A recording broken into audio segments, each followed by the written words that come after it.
Good afternoon. Thank you all for getting here promptly and ready to go this afternoon. We ended off with the Blue Cross and Blue Shield presentation, and we're up to on the next slide to the Wyoming Kid Care Chip slide. And Dirk, please, if you take it from there.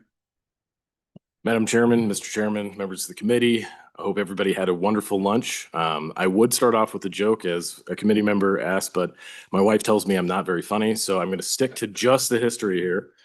So we were talking about some efforts historically that Blue Cross Blue Shield has partnered with the state of Wyoming to try and address affordability and health insurance. And we talked previously about the Wyoming Health Insurance Pool. We're now talking about the Children's Health Insurance Program. This is something that Blue Cross Blue Shield partnered with the state of Wyoming from about 1990 until roughly until 2002, until your good director decided to bring that internal, which we love you. But what this program does is that it provides is a program designed at providing children and teens of both working and non-working families with health insurance, and it covers up to 200% of the federal poverty level. Again, just another historical effort that was done between Blue Cross Blue Shield and with the state of Wyoming to address affordability. We move now. Oh, sorry. Was there a question? Oh, sorry. Move now to Healthy Frontiers. Healthy Frontiers was a program that was administered for 2 years. This was again done through Blue Cross Blue Shield of Wyoming. Initially was authorized under the Governor Frudenthal administration. And the plan here was to provide working adults, and specifically that was an eligibility requirement.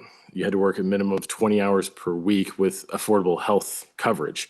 Not everybody was eligible, but those who worked 20 hours a week and were not eligible for other program coverage, paid $9 to $72 a month in premiums, and then had limited benefits. These limited benefits included $500 towards a health savings account, 5 primary care visits in a year, generic drug coverage and testing, and then 90% of hospital visits were covered. So that was really a lot of the efforts historically in recent history that we have partnered for. And I bring that up. Could you go back to Healthy Frontiers? So that was only in place for 2 years. Correct. Do you have any feel on participation and with the premiums they paid? Those are pretty cheap premiums even for that time. What stopped it from moving forward, and any? Sure. So it was done under a pilot program for 2 years. This was designed really to get folks into health insurance and really to teach them about insurance and to, enter them into affordable coverage. Now, this was not reauthorized in 2012. I think it cited low participation as a main issue. I think there's a lot of disappointed folks that this wasn't reauthorized. I don't think that it was necessarily an unsuccessful program. It just had low participation. I'll move on unless there's any other questions. Well, and again, for the committee just to contemplate, so that's prior to the ACA. So the argument would have been there wasn't anything else available. We would argue perhaps today that we have the exchange, that there are opportunities for most, not all, but for most people to have an insurance plan that they could receive some help on. I think the other thing that I would, as we contemplate what actions we take, Madam Chairman, is also to just always look at perspective of one-time funding versus ongoing. And this stopgap one-time stuff is just like crack cocaine. We get addicted to it and think that it's always going to be there, and then it runs out and we go into withdrawals, right? And say, then what do we do? And so I hope that as we contemplate opportunities, that we're looking for long-time solutions. So take it away, Derek. Thank you. Thank you, Mr. Chairman. So now we turn to the mid 2000s, and this is where a lot of the rise of deductibles and what is known as consumer directed health plans emerged. This is designed to lower premiums, so it's short term affordability by shifting who pays what at what time. So as you have a deductible, you have what the Department of Health presented on as skin in the game, or you pay the first $5,000 of your plan year. This provided it still provides major protection against major expenses. However, it increased consumer engagement and was designed to increase consumer engagement in decision making. It did expose patients and insured members to greater healthcare costs because of the cost sharing requirements as a part of these design benefits or design plans. But it was geared towards, again, trying to involve the consumer in healthcare decision making. I will conclude on this slide saying that there was limited impact on the overall healthcare growth with this. Again, initially designed to have consumers have a part of that and have more exposure to the healthcare decision making process, but has found to have limited, if no, overall effect on the overall healthcare expenditures. So these are the slides I really want to hammer home and really discuss in great detail because it has fundamentally changed what health insurance is in this nation and also what health insurance is in the state of Wyoming. Congress passed the Affordable Care Act in 2010, and it just introduced a series of several major and fundamental changes to the health insurance market. It dictates how health insurance must be priced, structured, and delivered. And we've heard of a few of these, but I really want to hit home why these are such big changes to the health insurance market. And the first of that is that it guarantees coverage to anybody that seeks it. A health insurer must guarantee coverage. So coverage cannot be denied based off of your health status. Simply put, if you go to the exchange and you apply and you were able to pay for those premiums, insurers cannot deny you based off of pre-existing conditions. And this has an effect of how individuals may choose to delay purchasing coverage until they anticipate the actual need. So it does expand access, particularly for high-cost individuals or high healthcare need individuals. I have a daughter with type 1 diabetes. Simply put, today, she would likely have pre-existing condition exclusions. So the merits of the ACA are there. There's no doubt that a lot of the ACA policy that has been put in place does have merit, but there is also effect with these policies, and that's what we're discussing. So the second part of this is that, and this is a key change, is that it provides a floor for the benefits that are to be offered, meaning that you have a floor product. So if you have a car, you must provide a certain type of car, right? Here in the standard benefits or the essential health benefits as they're named, this key requirement says you must provide coverage for all 10 of these benefits. Okay, so this established a high floor. Previously, plan design could exclude certain aspects of this.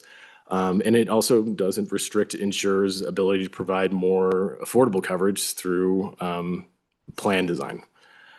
It also provides expanded services for coverage. So if you buy health insurance, you can expect to be able to obtain greater access to healthcare services. With that greater access does come greater utilization and greater costs. The third key one, and this is where we get technical, 3 and 4 are arguably some of the most important slides I'll have here. But the third market change is that there are major changes to coverage requirements and then how premiums are set by private health insurers. So premiums no longer could, after the Affordable Care Act, be based off of health status or risk. It is simply done without concern to your underlying health status or medical history. Premiums must be set on the overall cost of the insured population. So this also eliminated lifetime and annual coverage limitations. And I want to pause here a little bit and explain this a little bit further. So when you buy homeowners insurance for your house, typically you have a policy limit, one that says that we will go to a certain limit and pay out the value of your house, or have a defined limit of how far that policy goes. Those limitations in health insurance are removed after the ACA. So there used to be annual limitations of, you saw previously, there's also lifetime benefits limitations that WIP has. So that means that instead of having a defined risk amount per policy, simply put, the risk is to infinity for health insurers, meaning that there's no end to the amount that payment could go for an individual based off of medical expenses. This is a key point because it does create a system where there is endless risk, and that is absolutely taken into consideration when setting policy. There's also the elimination of the individual mandate. We've talked about that earlier today. What that did was actually reduce that penalty to 0.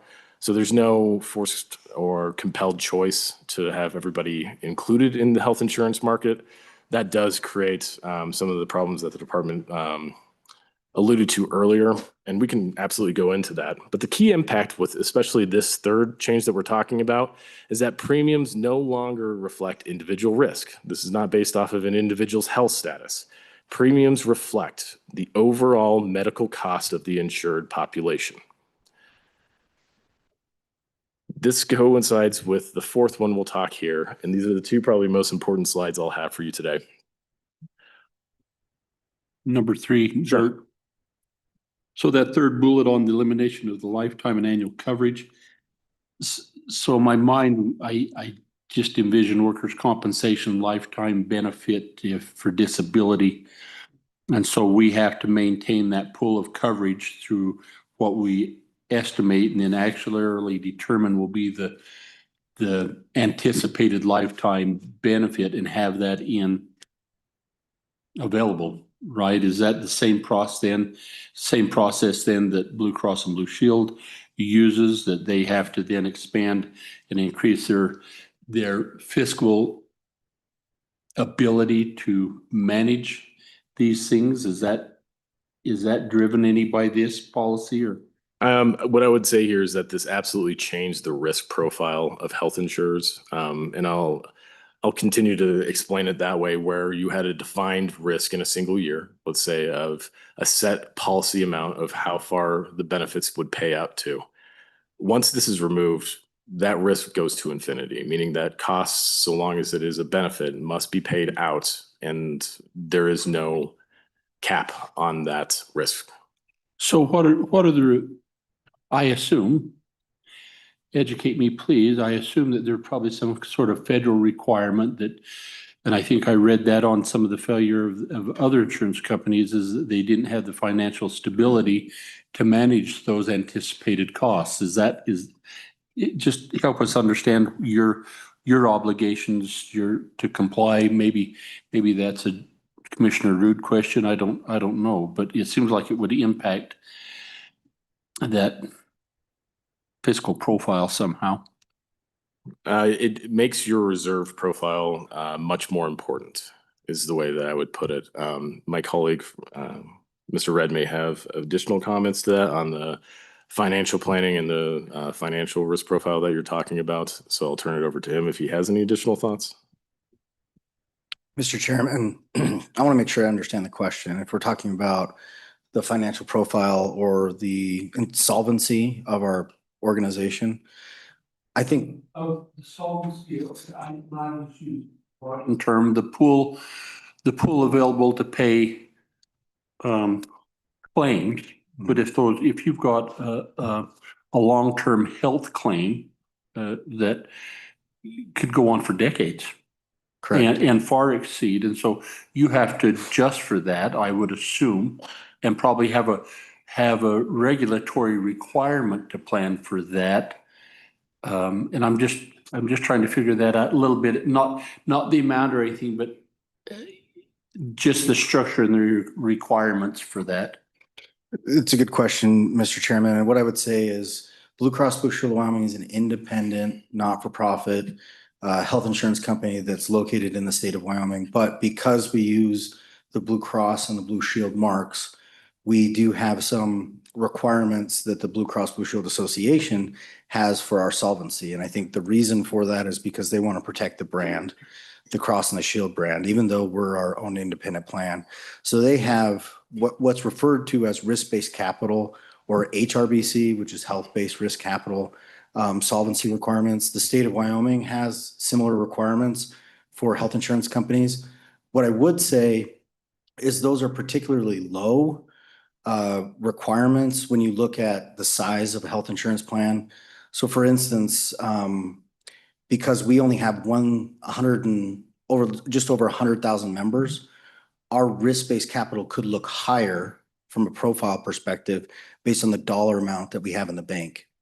But if we were to, say, have a major loss that took out several $1,000,000 from that risk-based capital amount that we have, our number would drop significantly quicker than a larger Blue plan that has a health-based risk capital profile that's smaller than ours from a percentage standpoint, if that makes sense. So for Blue Cross Blue Shield of Wyoming, we find it valuable and important to keep our risk-based capital percentage at a higher amount than maybe some other larger plans who have millions of members. And their percentage could be lower than ours, but the impact of a financial set of claims like you're talking about would be significantly greater for us and would drop our percentage, at a catastrophic amount much quicker than another plan, if that answers your question.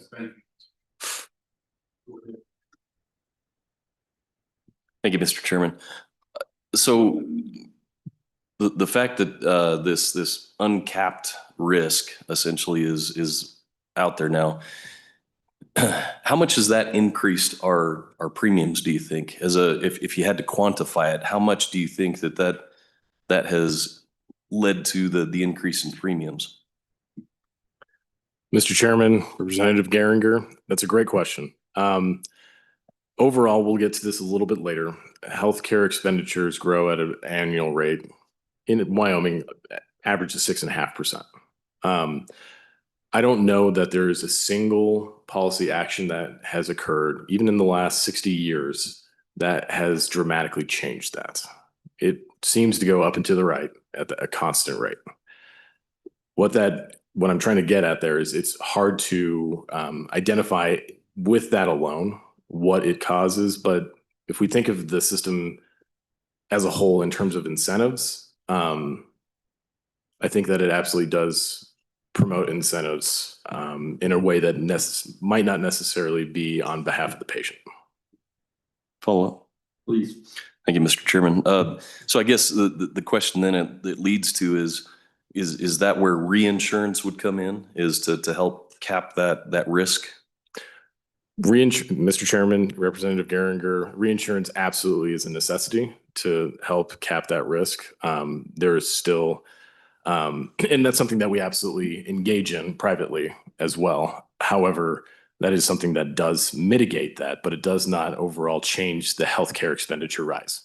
So what I would say to that effect is you can shift who pays for the overall healthcare expenditure, but unless you change the compounding growth, it doesn't have a meaningful effect.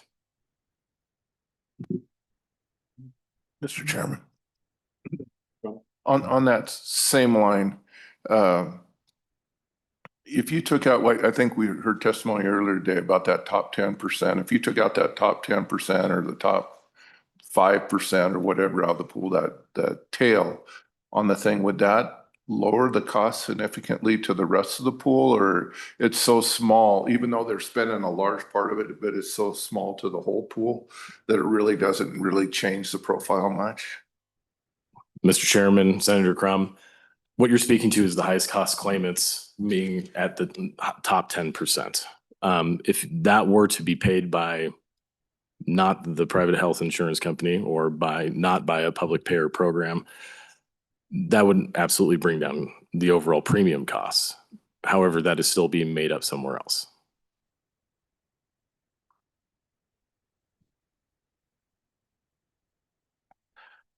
So, Mr. Chairman, I will move on to 4. So moving on from how premiums and coverage requirements are set. Number 4 is another extremely important slide here. And this is because alongside no cap or the removal of a cap on a defined benefits, here you have what is known as the medical loss ratio requirement that is on health insurers. So here, 80% of all premiums collected must go directly to medical costs. So it must be paid directly for medical costs. If it goes under that amount, then there does need to be a repayment of that. So that is a requirement that says you must, for every dollar you collect, spend 80% or 80 cents of that towards medical costs or provide a repayment. 85% for large group is the requirement. The remainder of the 15% in large group and 20% in small group can be used for administrative costs, it can be used for margins, and it can be used for operations. So what that does is that it creates an incentive to ensure that health insurers are paying for medical costs, and that is a well-intentioned policy. However, what it does also do is that it changes how health insurance has traditionally been paid and what it pays for versus what it pays for today. I heard previously the chairman say that we have moved from what is traditional insurance to more of a health coverage, health payer system. And I think this is where that notion comes from. Instead of paying for risk, instead of paying for offsetting, unpredictable losses, this is paying directly for medical costs. This isn't necessarily paying for profit at the health insurance company level. It is directly going to medical costs by law in a requirement that says that 80% must go there for the small and individual market, 85% for the large group market. So with 3 and 4 combined, this now says that health insurance costs, your premiums are directly correlated in a direct reflection of the underlying medical costs of the insured group. So this is the most important point I'll try and get across today is that as medical costs grow, it is absolutely reflected, a direct correlation to your premiums.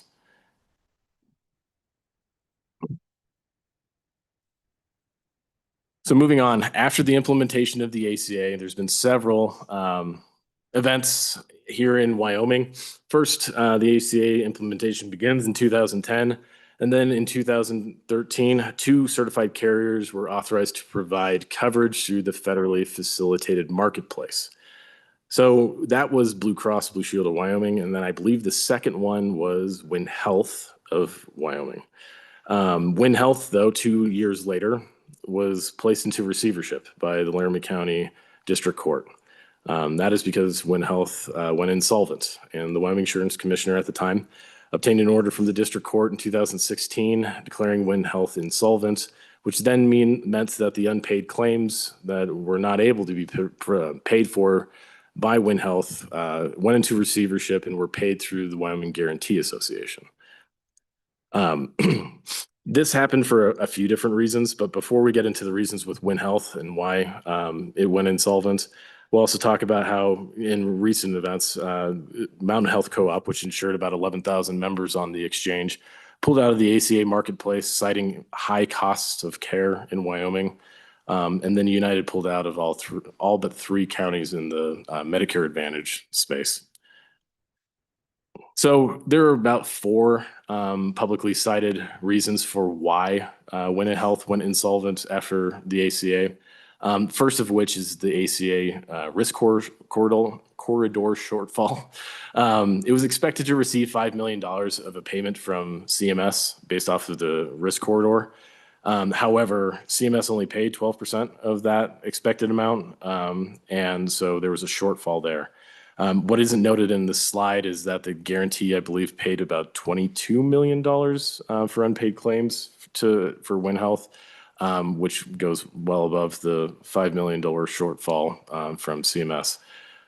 I think the larger quotes that I saw to why Win Health went insolvent was really because of insufficient capital reserves, as there is now a requirement of how much you can collect and put into operational or margin expenses.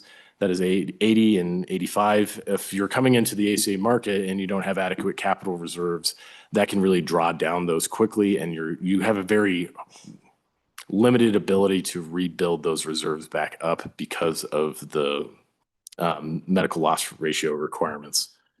So rapid enrollment and growth also outpaced those existing capital reserves. This was the first time that I think that type of product was being offered nationwide. It was difficult to set premiums. It was difficult to project utilization and also how many people would jump onto several insurance plans. It rolled out in the ACA market, and Mr. Red may have a little bit more that he wants to contribute here on this point, but the ACA marketplace is federally facilitated. It is not a state-based exchange. So I'll turn it over to Rocky to see if he has anything he wants to add to that. Mr. Chairman, Co-Chairman, a couple things that I'll add, and Dirk can actually cut me off when he's ready for it. And I know that this task force and everyone has been gracious with the time today. So a couple things. Yes, we're on the federally facilitated marketplace here in the state of Wyoming. Mr. Fuchs talked about this, I think, and covered most of the important points. The one thing I will say is that OBA, the One Big Beautiful Bill Act, did pass a set of regulations that would make enrollment on the exchange a little bit more stringent. There would be more verification requirements and things like that that would ensure that members who were signing up for coverage were doing so within the correct percentage bands for their income, that were in fact residents of the state where they were seeking coverage, and so on and so forth. What we've seen over the last few years is that there are some who are signing up on the exchange that don't meet the qualifications, although they're able to somehow provide information that's sufficient enough for CMS to determine that they are in fact qualified when they really aren't. And so some of those OBA rules and regulations would have limited the ability for people to sort of skirt the rules. And as many of you may know, there's been litigation on that, which has stayed those rules from going in place. So what we're explaining when we talk about that is that Blue Cross Blue Shield of Wyoming, even though they operate on the exchange and they offer ACA products, they do not make enrollment determinations, disenrollment determinations. We don't even make determinations on how our products are presented. Of course, there's healthcare.gov, which our products are listed on, and members can go there and then they can determine which product they would like to shop for. All of those decisions are made by CMS, so we're not able to do anything in that space. And when we're asked to enroll an individual on the exchange, we enroll an individual on the exchange. If we're asked to disenroll an individual, we disenroll an individual. We don't just go and independently enroll and disenroll anybody from the exchange. We're told by CMS who to put on the exchange, who to take off of the exchange, whether they bought our product or not. So that's one thing to keep in mind. We talked about the 3 R's, which I think is important. Risk adjustment is just another one of those factors to keep in mind. When an insurance company on the exchange has sick people and another company within the same geographic area has more well people, there's a shifting of costs that take place among insurers, which again is not funded by the federal government. It takes place at a zero-sum level between the insurance companies. And I think that that's important to know because we help another insurance company bear the cost of insuring sick people. And that's really just a thing to make sure that we do on a community level to make sure that others can operate within the state and that we're not disincentivizing insurance companies from insuring sicker people. And so it's a savings that we're able to make up there.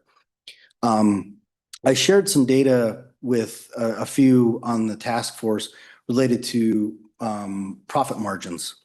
So there was some data that was released this week from Modern Healthcare that indicated that the Blue system of nonprofits nationwide has experienced a 2.4% operating loss in 2025. So that's across all plans. I know there's going to be some data that's going to be shared about hospitals, losses and gains.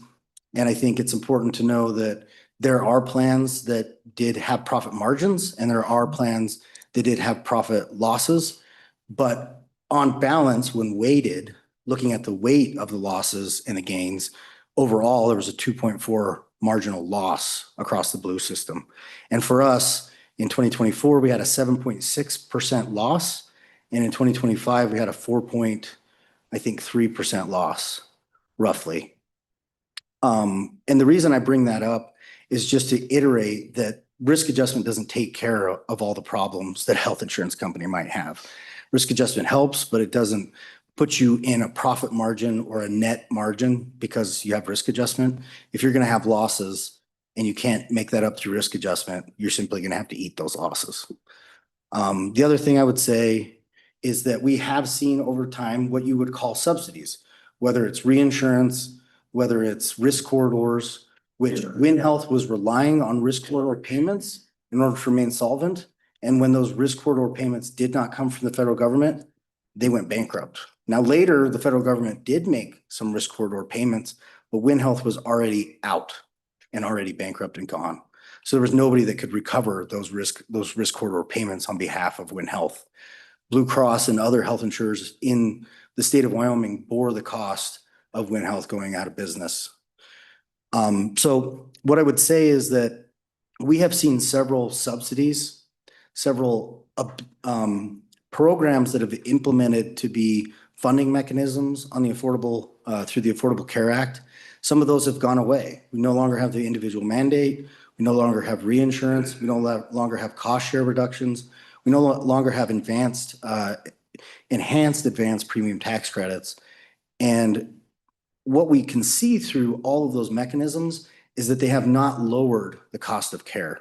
The cost of care has gone up at pretty much the same rate since the enactment of the Affordable Care Act, whether it was COVID, whether it was, Inflation Reduction Act, whether, it was the loss of the enhanced premium tax credits. And even prior to that, I think the data suggests for the last 25 years that medical inflation has been at the same amount for the last 25 years. So none of the programs that we've implemented, none of the things that we've necessarily have done have stemmed the tide of that growth. And I think that's what we believe is important to address in the work that we're doing right now, is to find a way to stem the tide of that growing increase. Because as my colleague mentioned, the cost of the care that you receive will be directly reflected in the premiums that you are charged. Commissioner Root?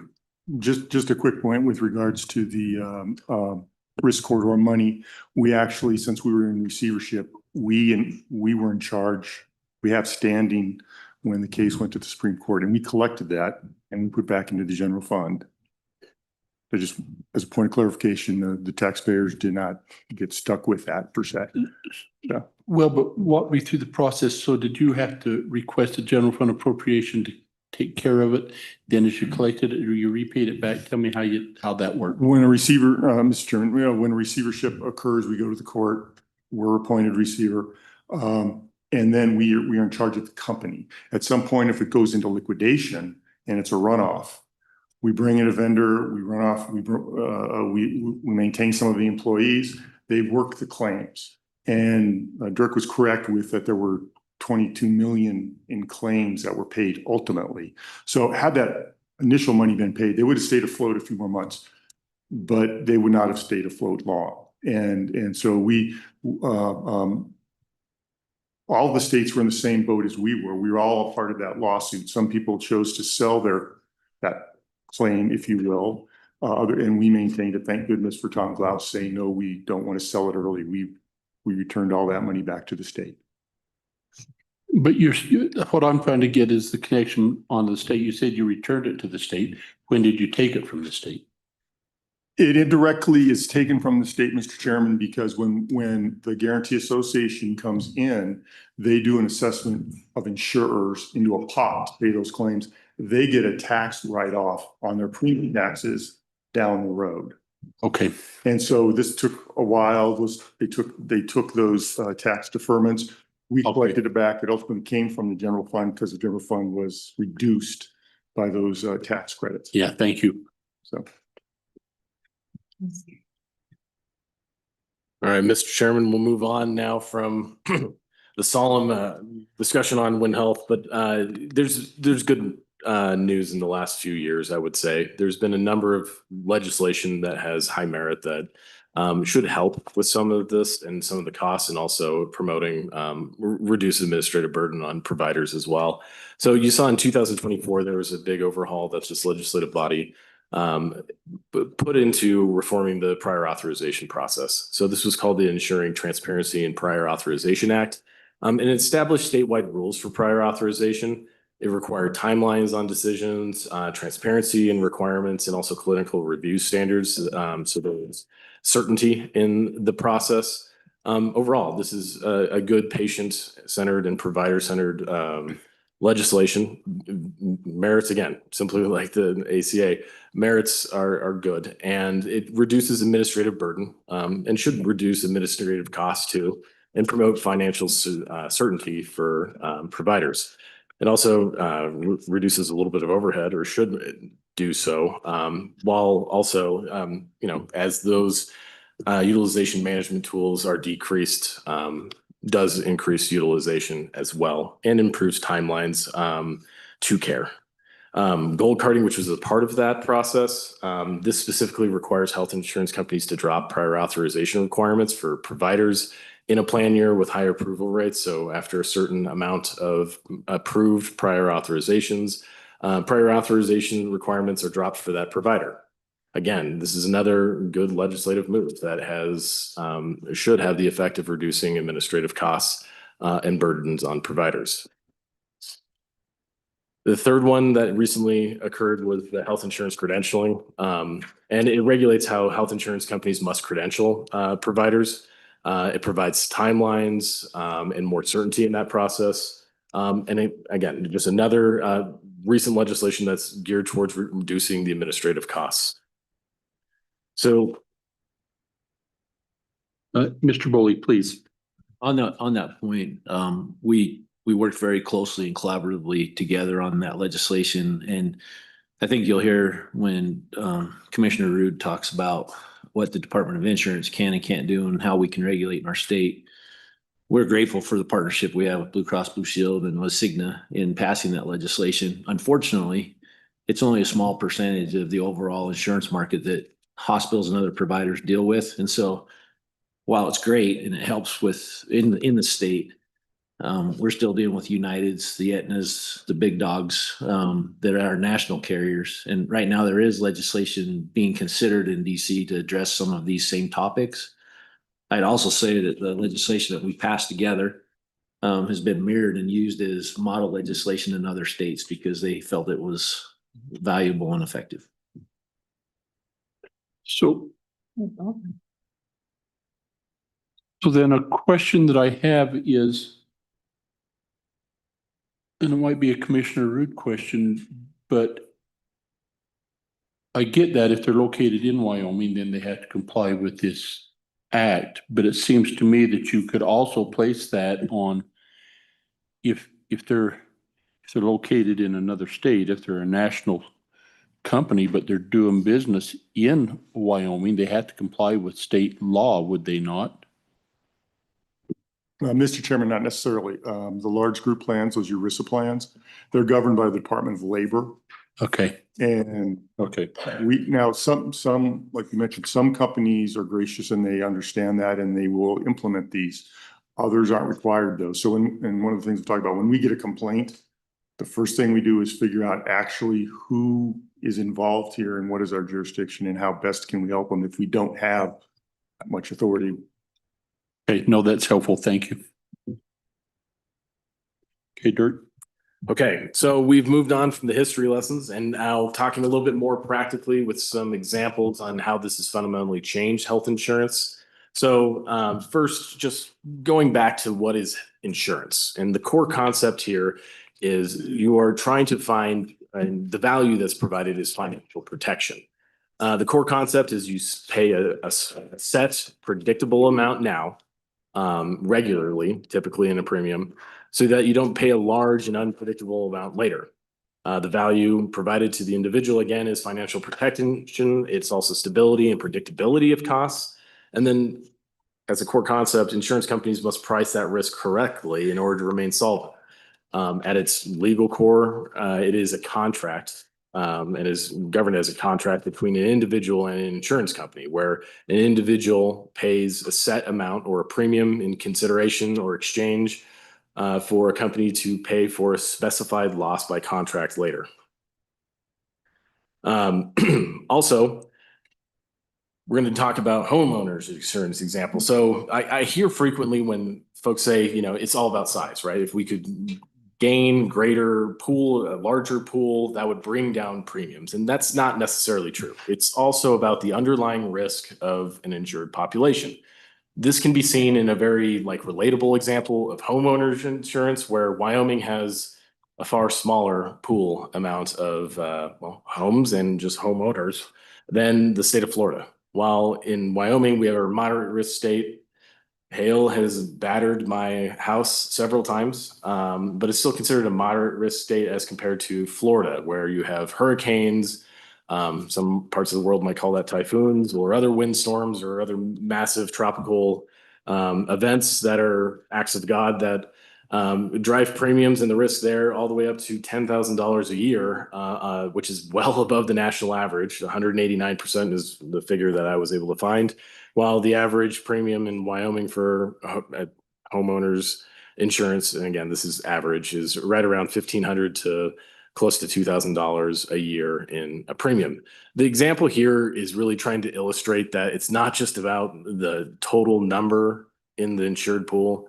It's also about the underlying risk. Car insurance example. So most of you are very responsible. I assure your car insurance is much cheaper than maybe Rocky's daughter, who has had 5 accidents since she got her driver's license. No judgment. And so you can see there, yet again, there's a difference in the risk profile and the premiums that's set in accordance with that. Health insurance is different. And you have the large group, which is actually smaller than the individual group pooling here, which is, you know, kind of put that on its head. But the individual market costs, which is roughly around 30 to 40,000, depending on the year, are about 40 to 55% higher per member per month than the large group market, which is employer-based coverage. And so this shows that the risk varies greatly on the insured population. Your EGI's state plan, it offers it to employees. Employees of working age are generally a lower risk profile than individuals that are over the age of 65. Similarly speaking, you're seeing that in the ACA corridor versus the risk of large group market as well. This is actually our data. This is per member per month claims and costs over time. And you can just see that there's a vast difference between the two. Can you not create a pool of private members?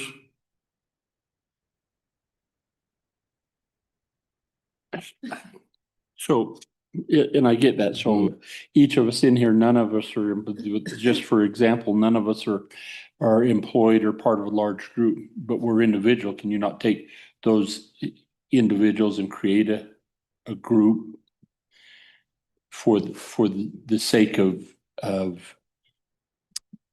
reducing risk, or does structurally just not work? I mean, I'm trying to spread some magic dust over this.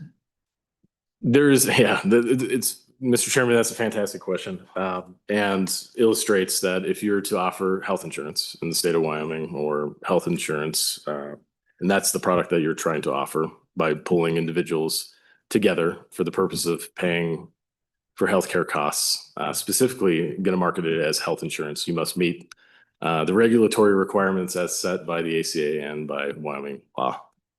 I think that's the best answer to what you're I'm just getting at. thinking of mutual funds. We don't put all our eggs. I mean, just trying to come up with this idea that we can share this risk across a bunch of different entities, even though they're private entities. It's okay. Mr. Chairman, a couple things I would say about that is that there are a couple different ways that can be done. There is set of regulations in the insurance code referred to as MIWA. It's a multi-state welfare employment arrangement. And so similarly situated employers can group together their risk into what's known as a MIWA and basically use and pool their risk in order to find efficiencies in that manner. There hasn't been a lot of uptake on that as far as I know since the legislation has been passed. But it is something that's possible. That was my question. Thank you. Yeah, the one thing I will also say, if you wouldn't mind, Mr. Chairman, is that there's a set of data that we have that we didn't share for this meeting. And just to be conservative, I will say that it's maybe 10 years old. It's not quite that old. But there was data that was risk adjusted in the state of Wyoming that indicated that the cost of care in Wyoming is about 40% higher than the rest of the nation. And I think, that again is about 10-year-old data. We haven't been able to get risk adjusted data since that data was released. So I want to be clear that it is that old. And then there were some interesting findings there for justifications as to why the cost of care was so high. And one of the justifications that sometimes is used, similar to Dirk's example, is that people in Wyoming are sicker. So if you look at it from a risk adjusted basis and compare Wyoming to other states that are similarly situated, you actually, 10 years ago, you found that the Wyoming population is actually not as sick as other states with lower healthcare costs. So when you risk adjust the data, Wyoming actually came out as 50% higher for healthcare costs than other states. And then the second justification is that we're very rural. So we're a very rural state. And so therefore it's more expensive in Wyoming because of the rural nature. But again, when you compare the rural nature of Wyoming to other states and other areas that have rural populations, if you look at all densities, Wyoming is 40% higher. If you look at urban densities, which there's not a lot in Wyoming to compare to, Wyoming is still 40% higher. And then if you look at super rural areas and compare them to other super rural areas in other states, Wyoming is still 33% higher. So that's data that we have from about 10 years ago. And again, that's based on costs. Correct. Okay. Mr. Chairman, moving on just some of the core concepts of health insurance. Dirk, if I could, Senator Love. Mr. Chairman, thank you. Just to clarify that, the end of that conversation, your statement was that Wyoming is sicker than other areas. But if it's based on cost, is it really that we're less healthy, or is it that our costs are just that much higher?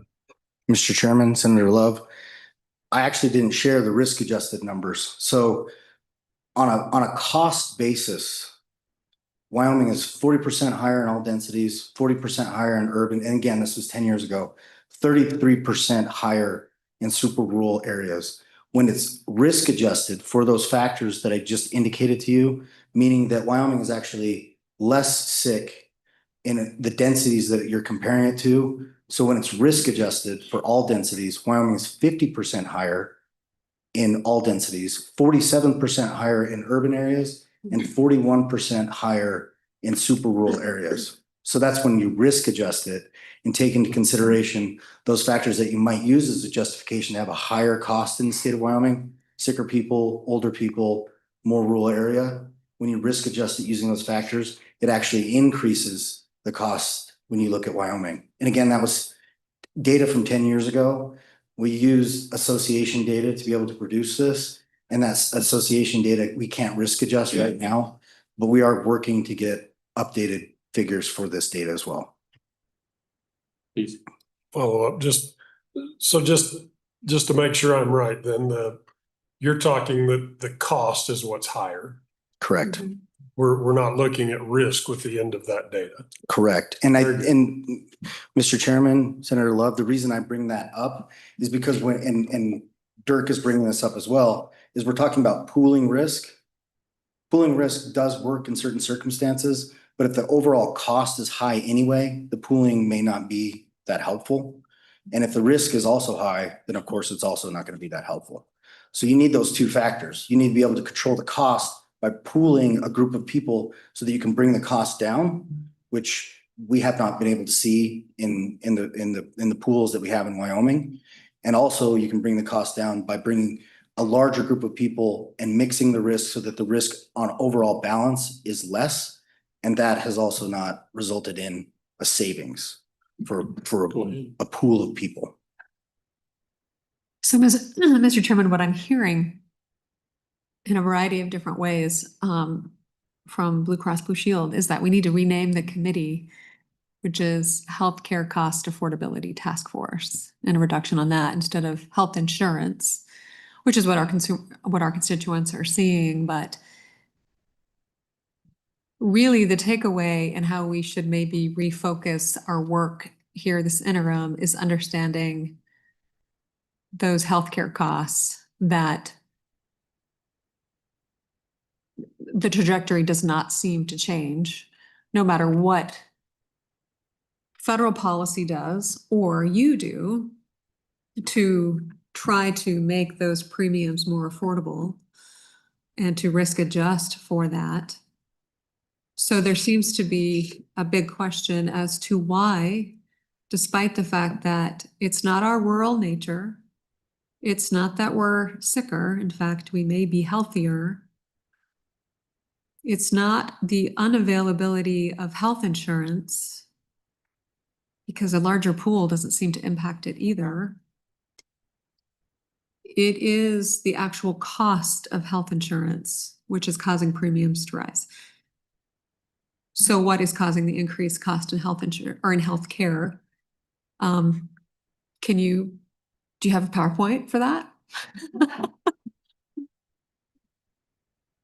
Madam Chairman, I think you've put that succinctly, and I think that you're hitting the nail right on the head there.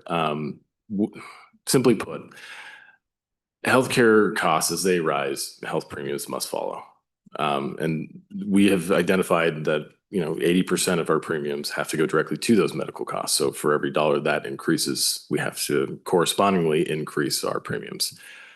I think that we would be highly supportive. Yes, Mr. Chairman. But what we've seen in your data is that the last couple of years, you're at about 93% of the premiums going to pay claims, which exceeds the 80% required, right? Correct. Yes, we have been paying far more than what we are required to on the MLR. So yes, you're exactly right. And I would even go farther with that statement. If medical inflation is rising, if costs of healthcare are rising 6.5% to 7% year over year, compounding, that means that, and Rocky said this earlier, that Blue Cross could operate everything and basically do it for free.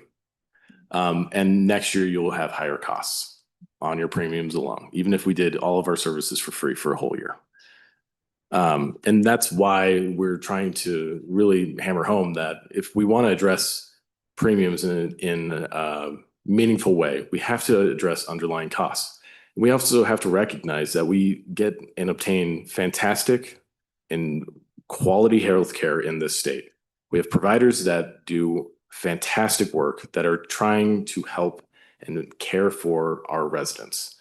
This is not a conversation of, healthcare costs, or this is not a conversation that's condemning any doctors or any providers. That's not what this is. It's the reality of the situation that, and we'll have a slide later that kind of goes over healthcare expenditure that, well-intentioned policy has been implemented, but it has not bent the cost curve whatsoever. And until we do, we can shift who pays for healthcare. But that doesn't address the underlying problem. You will be here in a year, 2 years, 3 years, addressing the same conversation again and again, unless we address that underlying cost. Feeling sensitive? Feeling sensitive? Madam Chairman, Mr. Chairman, no, not really. But what I would say is there's a whole other part of this conversation that has to be held and understood before we start down this rabbit hole. And thank you, because I was thinking as we have this, reminded me of my brother and I when there was a fight. It was a race to see who we could get to our parents first and lay our case out. But there's always two sides to the highway, and it's really important that we hear the aggregate of this conversation before we really make, these are good decisions, and the questions and the answers aren't intended to do anything more than answer the questions, and we just need to continue to get more information. So I agree with that. We look forward to being further educated as we look to resolve the problem centered love. Yes, Chairman, thank you. So as I think through the data and the conversation that's going on right now, and probably what will help roll in part of what you're thinking about, is as we look at the costs from COVID to current of increasing inflationary period, we've witnessed about a 28% increase in healthcare cost. So that's what the nation has witnessed in healthcare costs. What we've witnessed at the same time was 2020 to 2024, we had a total of 3.7% increase in premium cost. And in the last year, we've witnessed a 27% increase in premium cost, which is partly what's driving the conversation today. So proportionally, they remain the same, but it's the conversation we had earlier where premiums stayed flat for a long period of time while costs continued to rise. And now the premiums are demanded because of the lack of subsidy. They must rise in order to offset that lack of subsidy. So, Mr. Chairman, Senator Love, Please. these are important points. Whether a premium is paid through subsidy or through an individual paying, it doesn't change the overall rate, right? So simply who is paying for that premium doesn't change the overall amount that needs to be collected to pay for medical costs in a single year. And maybe this is good to move over, and I can come back to that slide. But if you're looking back at this healthcare dollar again, in 2024, one of the reasons that you saw, and the main reason that you saw premiums jumped as much as they did is because we had a tough year in 2024, where every dollar that we collected, we paid out $1.05. In order to offset that and the increase in medical expenditure, we had to raise rates, and that is a really tough conversation, and it's a tough thing to do. That is not something that we do lightly. It's not something that we want to do like that ever again, and we would prefer not to. But without those rate increases, we would not be a solvent company. So what you're talking about there also speaks to, I would go beyond that, because I'm just going to go to this chart here because we've kind of talked around this for a long time, is that if you go all the way back as far as this data is recorded, and this is provided from Kaiser Family Foundation, where you're taking every healthcare expenditure from all payers and you data all the way back to 1960, you're seeing an exponential rise. It is a parabolic chart of healthcare expenditures in this country. And that is just continuously compounding year over year. This does not decrease. You don't see decreases in this. You see exponential rises in this. And this is the problem that I believe and the issue we have to focus on. And yet again, I think what I'm trying to get at here is not an adversarial conversation whatsoever. I think that Wyoming is unique in its population. Wyoming has been able to have very unique, very Wyoming tailored solutions historically that can help offset this rise. We can find something if we come together as a group and actually find something that is unique, that is innovative, and that's the key term there, innovative, to change the system. This is a systemic issue. Because as you look at this, there's not one single policy that has gone either pro-payer or pro-provider that has offset this medical increase. And until this is actually,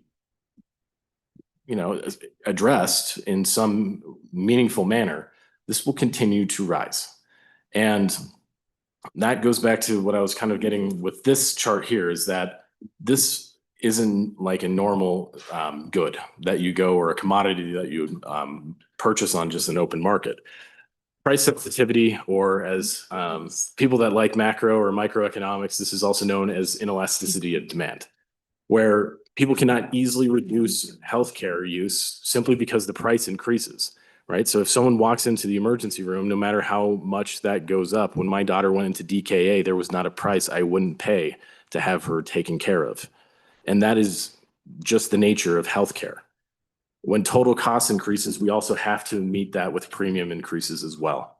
So and I know we're saying this a lot, but healthcare costs must be addressed, and those rise must be addressed in a meaningful way in order to have more affordable, or, bend the cost curve when it comes to premium increases. So Dirk, I don't know if you intentionally, or if Yep. it just accelerated on that. We, I'd like to talk about it. I have a couple of questions on there as we look at the percentage breakdown of the entire pie. Have those percentages been pretty consistent historically? So since 1960, as 1960 was hospitals equate to 49% of the total pie, and has that remained constant or has that changed? Mr. Chairman, yes, this has fluctuated, but not substantially. This has, I would say that in terms of an expenditure, and let's disclaim a little bit about the utilization of a pie graph to make, a whole lot of decisions off of. But the pie graph just shows where, the concentration of where a lot of health expenditures get spent. Okay. And uniquely in Wyoming, you'll see in ours, this is unique to us, this is our data.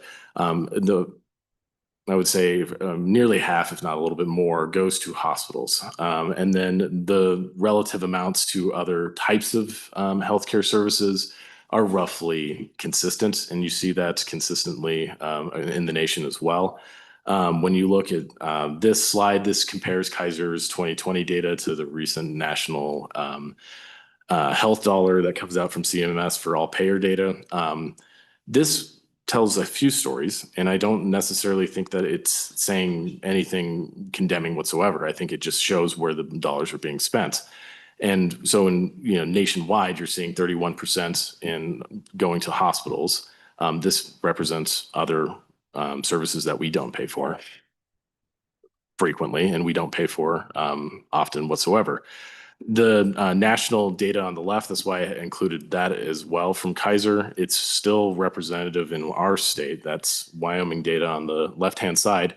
It shows roughly about half of expenditures go to hospitals in Wyoming. I think that is unique to Wyoming. You see this, the only other state that has higher percentage totals that go to hospitals is South Dakota, and both are uniquely rural. I do think that there's a lot of relevant and merit to the fact that expenditure is largely going to hospitals because, well, hospitals represent a lot of the care that's provided in this state.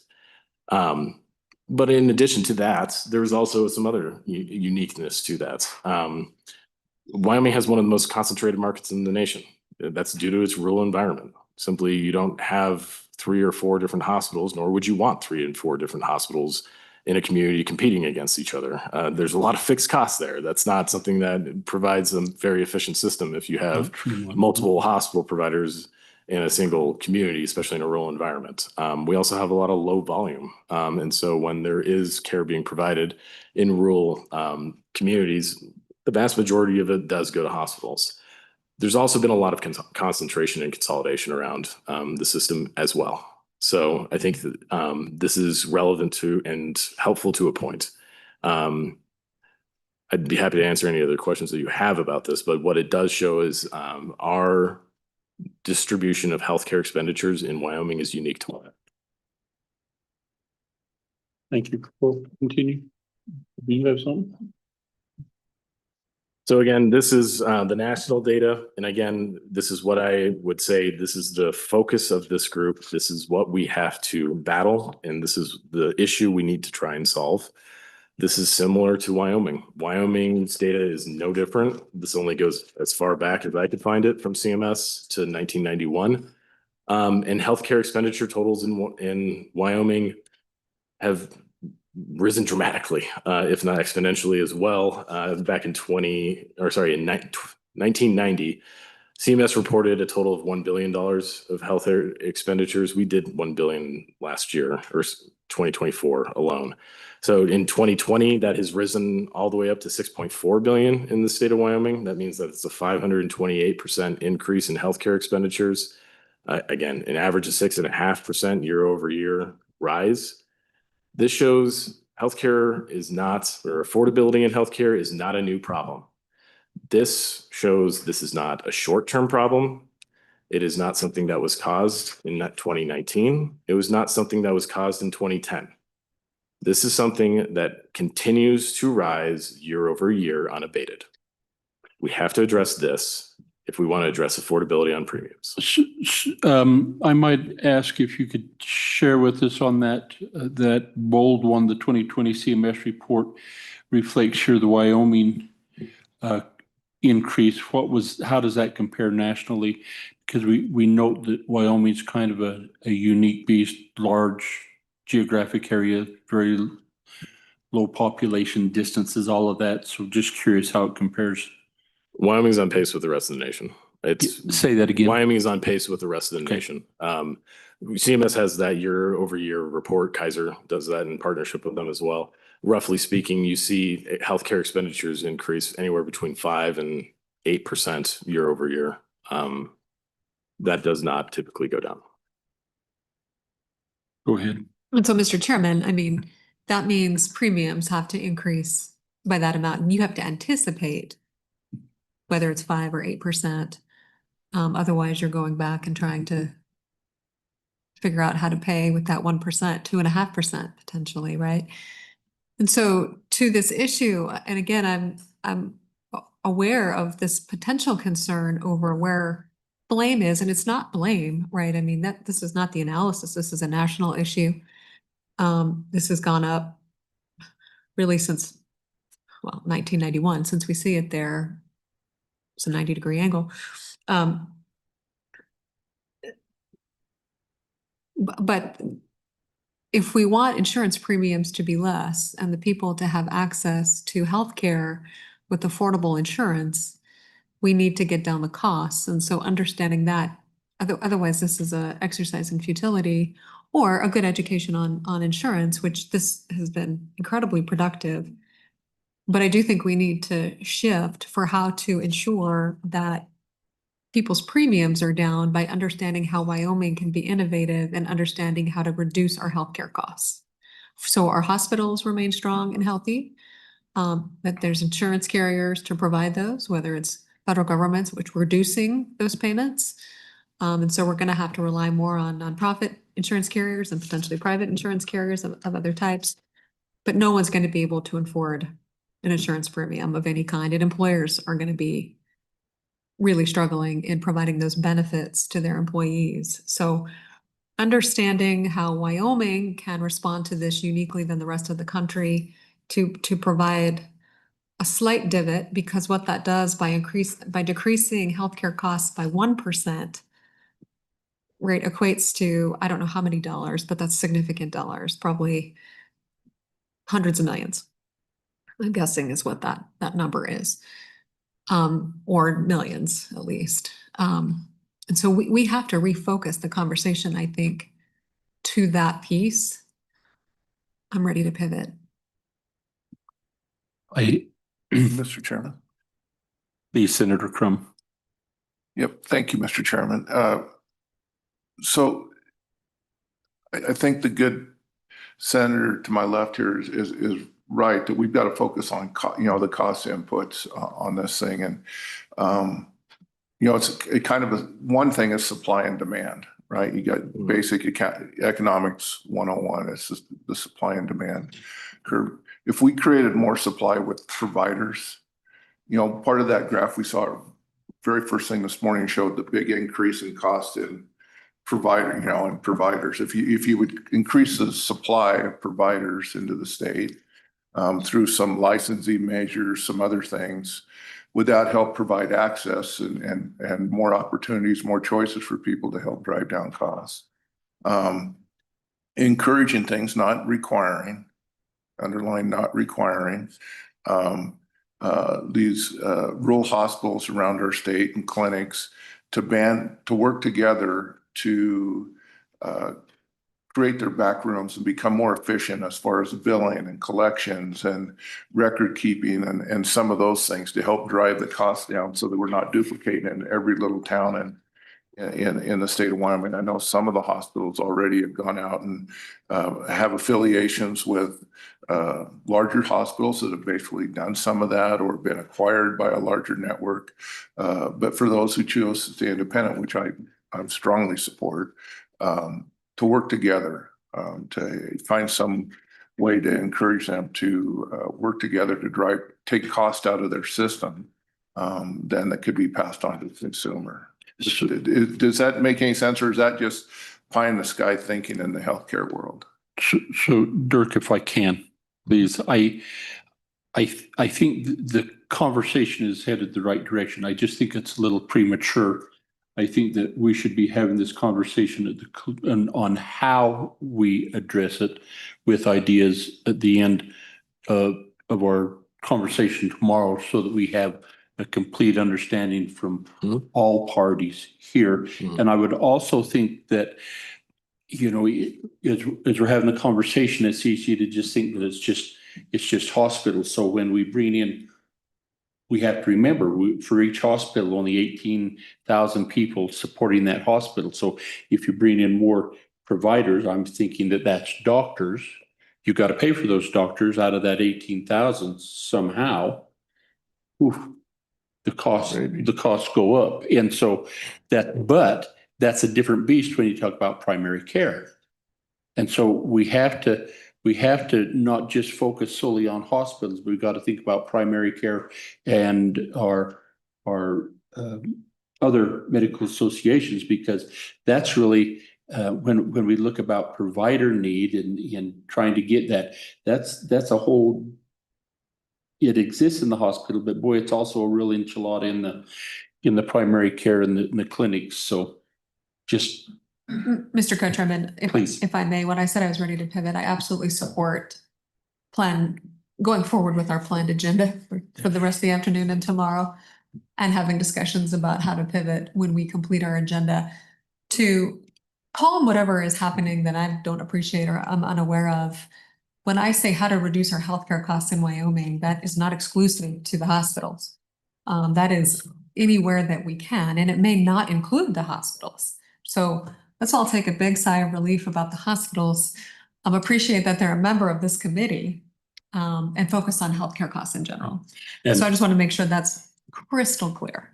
And I would agree with you, Madam Chairman, that I think the natural evolution of this committee would be to pivot and chase what we identify in this first meeting as the problem. So I think you're spot on. Okay.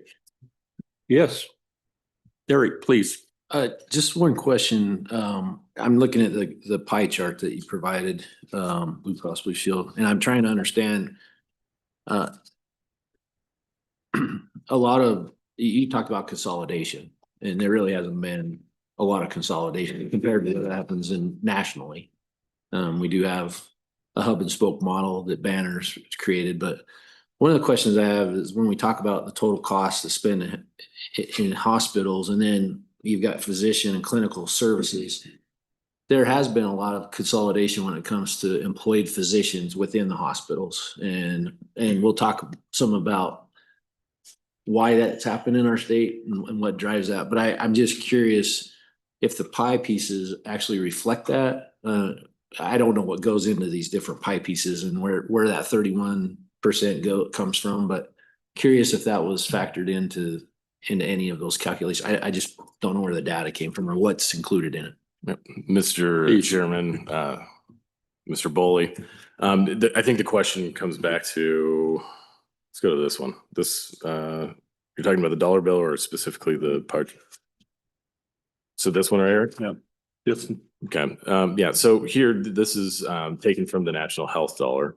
We can definitely look into the sourcing statistics of where CMS is allocating hospital costs versus what is being listed as physician or clinical services there as well. And that's absolutely fair. What I would say, generally speaking, about the data that we provided is that we tried to meet the intent of what the request was of the chairman's for the presentation that we provided, and also tried to stay extremely objective and neutral on this. This was not necessarily meant to, and I sure hope it didn't come across as directing, any type of blame or direct testimony against a certain industry whatsoever, but simply just trying to address this issue here, which is, and even if we want to just keep it on just this graph, which is probably the maybe the least finger pointing and just the most identifying out of any of the graphs that we have. Because there's plenty of data that we could all go into and dive into, and I don't think that it's necessarily helpful for anybody at the table. But overall, just the cost of the system continues to escalate and continues to increase. And so that's what we're trying to address here, is saying if we want to solve the problem in any meaningful way, that's what we'll have to address. So we can focus on, even if we want to just take it, medical costs versus just health insurance administration costs, you can focus on our 7% as it's been, or you could focus on the 93%, or we could do it collectively. And that's the issue you have before you. So then did I understand correctly then that the information was gathered from CMS in that, and so if we've got some additional information that you guys can provide there that help us see that breakdown and live, boy, please provide it. Mr. Chairman, we'll try. Yeah. I mean, I'm sure you probably pulled off cost reports. Can I have one follow-up question though? Yeah, and I would just say, and recognizing we've got multiple meetings, and this can be ironed out over a course of meetings to make sure that we're all on the same page. So please don't feel panicked that you won't get another shot at the apple. No, I'm not panicked yet. Okay. But my second question, Mr. Chairman, on your last graph, which I think one bright side is if you look at Wyoming compared to the nation, at least you guys are a little bit more adept at budgeting, because it's pretty much a straight line as opposed to the immediate upthrust of the nation. But at the bottom, it says that it's talking about the total expenditures. Is that just Medicare spending? And yeah, this my second follow-up question would be, does any of that correlate, or have you looked at correlation to the fact that we are second, if not first, oldest state in the nation demographically? Kurt? Mr. Chairman, Mr. Boley. So to your first question, actually, I'll just address the second question. This is taking all data. So CMS does all cost or all payer reports, and that's what this is pulled from. And specifically, I think you asked whether or not it's correlated to the age of our population. I'm sure that it has some contributory factors of it to cost increases. However, what I would say about this is that I think the only reason Wyoming's data in the graph here doesn't show to be parabolic is simply because it doesn't have the N or the bottom line as the previous graph, which is this one, that has another 30 years ahead of it.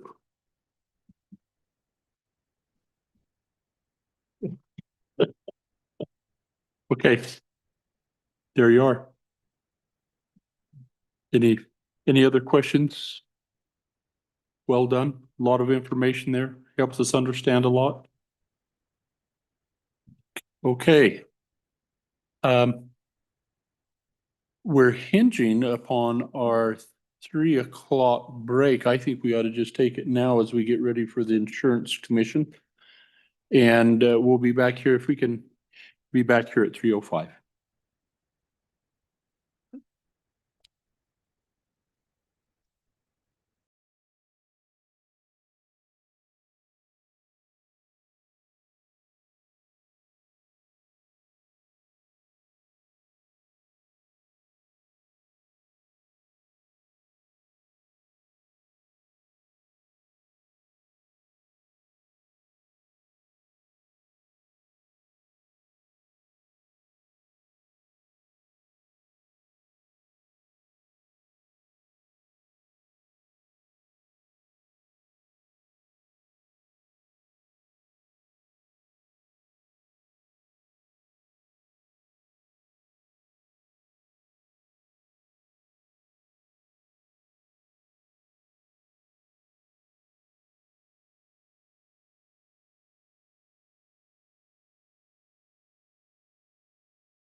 We good?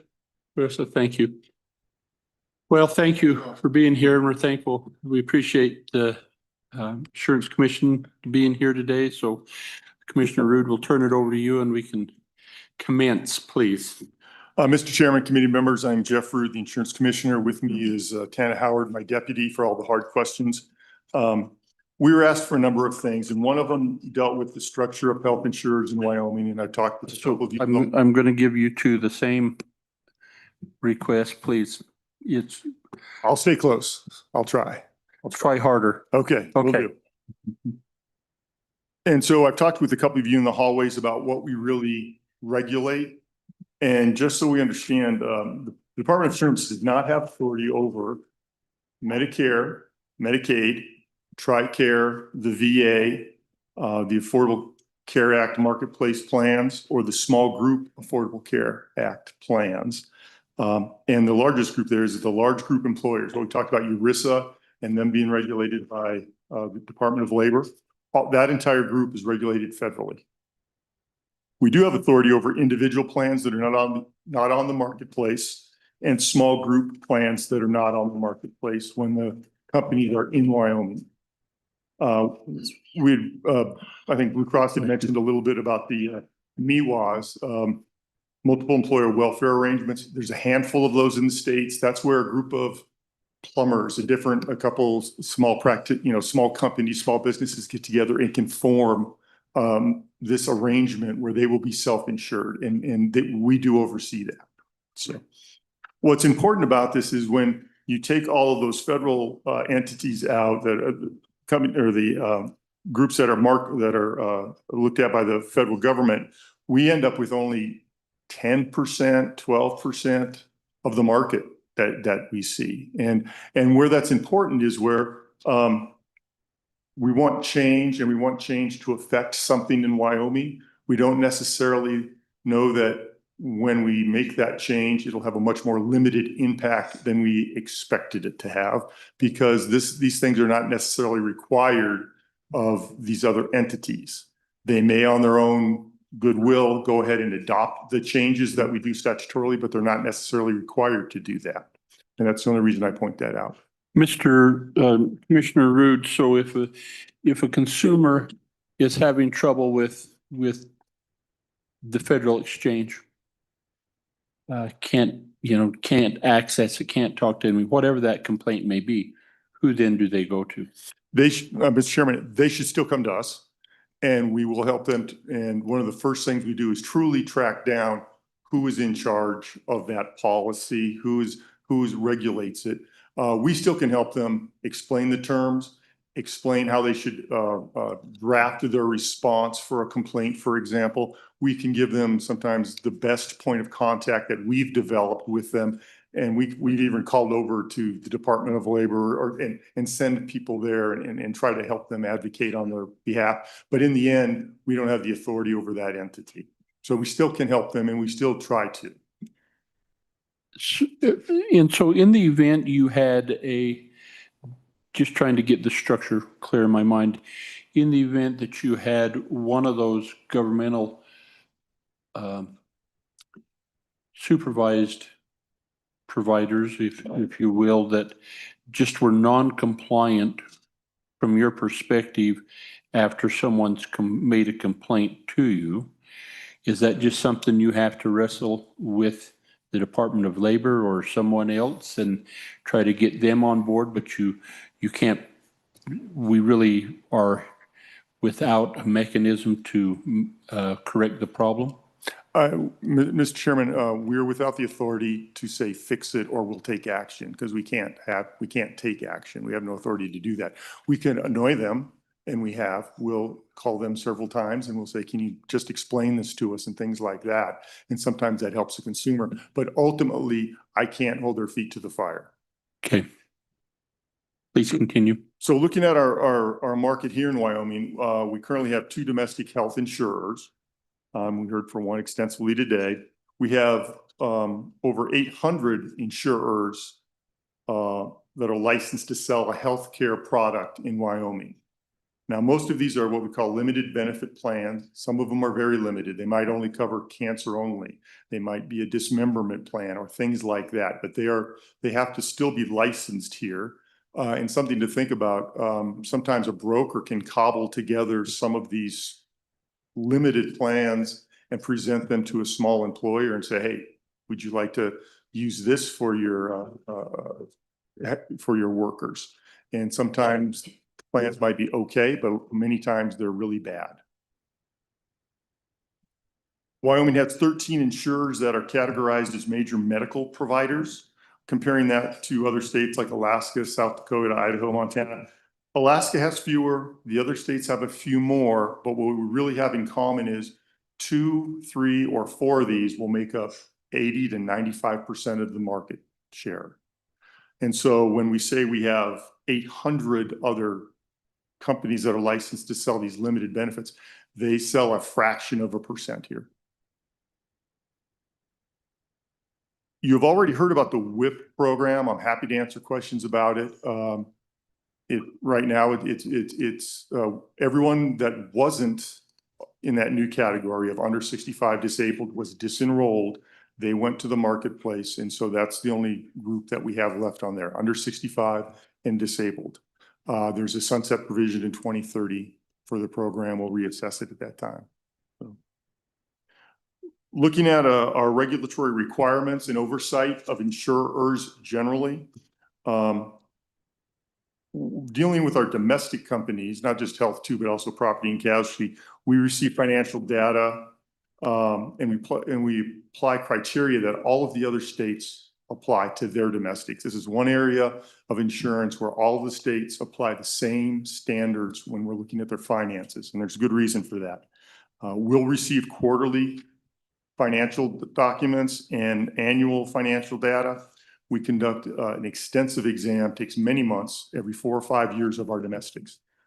So Commissioner Root, if I could, you talked about the 800 licensed insured products. I was scrambling to find out because this conversation is, I hear a lot from my constituents in Lander, and I want to share with you one plan that this particular family went to and see if this is something you're seeing people try to do, if it's or if this draws up a red flag and blows hard in the wind. But you know, this lady says that with the plan for their family of 5, it's going to cost $41.25 a month, and at a bronze plan. No, $41.25 in the bronze plan at $33.81. So then they use a combination of what she refers to as Med Mutual product and Plan Steen, who are not yet Medicaid. Let's see, the type of arrangements. The Med Mutual product provides fixed indemnity and supplemental health coverage at $1,200 a month, and fixed indemnity plans, and then the Plan Steen provides a catastrophic medical protection at $392 a month. So their total now is $1,600, or be $1,600 a month, almost $20,000 a year compared to about $45,000 a year. So when you hear people say that this is the route they've gone, does it give you pause, or? Mr. Chairman, it concerns us greatly. We would love to talk to people like that. One of the things we regulate too is all the advertisements for all of these companies, whether they're domestic or otherwise. If you've received some sort of an advertisement, we should have seen that ahead of time to make sure it was accurate. And one of the things companies are not supposed to do is throw out the terms bronze, silver, platinum, and gold, because that's obviously from the marketplace, and we don't want people to be confused thinking they're getting a marketplace plan when someone has cobbled together these short-term limited duration type plans. No, that was, and I apologize, that was her term for the bronze plan on the marketplace and the cost that would be associated with that. And the the Med Mutual and the Planstein were not referred to in a medal.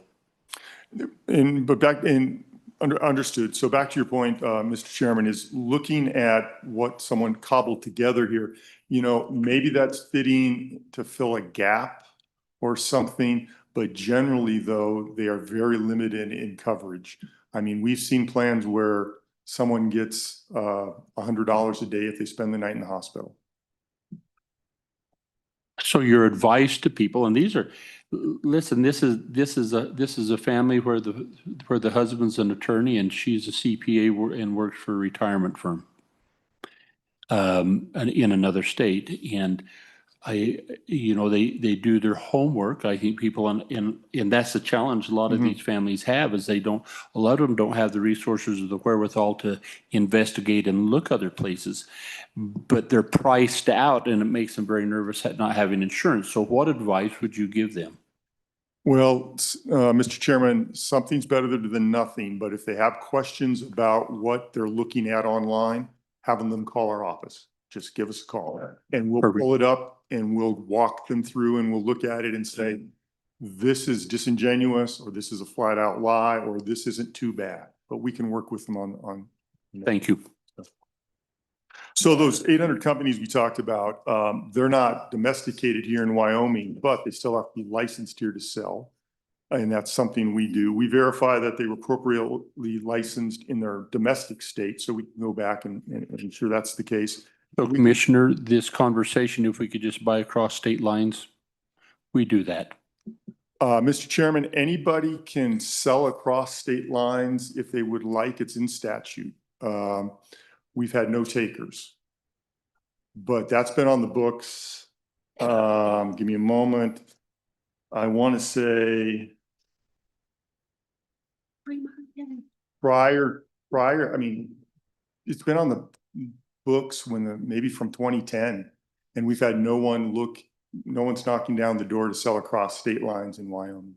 But we do we not? So these companies those were health carrier plans, Mr. Chairman, specifically we were looking at, but these companies that sell these limited benefit plans, I think the statute was geared towards major medical type plans, not these catastrophic only plans or dismemberment plans, things like that.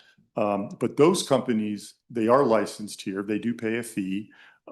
We verify their financial data because we go back to the state who inspected them, and we get a copy of what the last examination was. Same thing with our companies. If one of our companies decides to sell in Utah, they're going to look at our work, and that's why those standards being uniform are so important, because they trust our work and we can trust theirs. Thank you. Mr. Red. Mr. Chairman, one of the comments I'll make just on behalf of Blue Cross Blue Shield of Wyoming is that as a part of the Blue Cross Association, we cannot go into another Blue Plan's exclusive service area. So Blue Cross Blue Shield of Wyoming's exclusive service area is the state of Wyoming. So Mountain Health Co-op is an example. They came into the state of Wyoming even though they were based out of Montana and sold on the exchange. We could not go into another state and sell on another state's exchange, primarily because of the Blue Plan rules. What we can do is we can contract with providers in contiguous counties around the state of Wyoming, but we can't contract with providers that are not in contiguous counties around the state of Wyoming. Can I go, Mr. Red, can I go to Kansas? Not them come here, but could I go to Kansas and get a Blue Cross Blue Shield Kansas plan? Mr. Chairman, yes, you could live in the state of Wyoming and get a Blue Cross Blue Shield of Kansas plan. Similarly, if you were a Blue Cross Blue Shield of Wyoming member, you could go to Kansas and get services in Kansas and use what's called the Blue Card Network. So we have a national network, even though those contracts that have been negotiated in the state of Kansas have been negotiated by the Kansas plan. And thank you. And so I guess really kind of the point that the people around the state are saying, I get it that maybe there are not other major medical plans coming across state lines to do business here, but we are already reaching out across state lines and have the ability to enroll in a major medical plan in another state. Am I saying that incorrectly? Mr. Chairman, I think, well, obviously with the Blue Cross system, it is what it is. They can't go into the other states. Same thing with like Farm Bureau system. You have a state Farm Bureau, you only have one because that's Farm Bureau branding. Of interest would be if someone who goes to Kansas to buy a plan comes back here, is everything out of network? Fair enough. I mean, that's the real concern, and that's why I don't think some people want to come here. Some major medicals may not come here because they have to develop that network that Blue Cross has built up over decades. Sure. So, looking at the agents that sell, solicit, or negotiate on behalf of a company, they're licensed with the Department of Insurance. I always throw out the stat, what it's tallied up to. It's up to 229,000 agents can sell Wyoming products, and they're licensed to do so. Every insurance document, advertisement, application, policy, it comes to our office for review to ensure that it meets our statutes. We have a checklist. So if a new policy comes in from an insurer, they look at the checklist to see what we require, and then we go back and forth. If there's a definition there that it's not quite like the definition we have in statute, we go back and forth, and then we work out the details to make sure it's clear and it's in compliance with our statutes. We point out any problems that they might have. Let's see, of note here, especially what we've been talking about, all of the policies that we look at, they have to have a signed statement from the company actuary that was reviewed, showing that the premium is reasonable and the benefit provided. And so if an out-of-state major health carrier sends us a new policy, we look at that data and we look at the statement that, you know, this is the rate and it's appropriate for this product. We do not have rate authority. Okay, but what we do is and I don't have an actuary in my office, but we can contact the other state it's domesticated in and talk to the Department of Insurance and say, tell us what do you think about this rate? You looked at the actuarial analysis, is it good to go? And so we're able to glom onto their expertise while we don't necessarily have it, and it's a state regulation. It's a state entity that whose work we trust. So.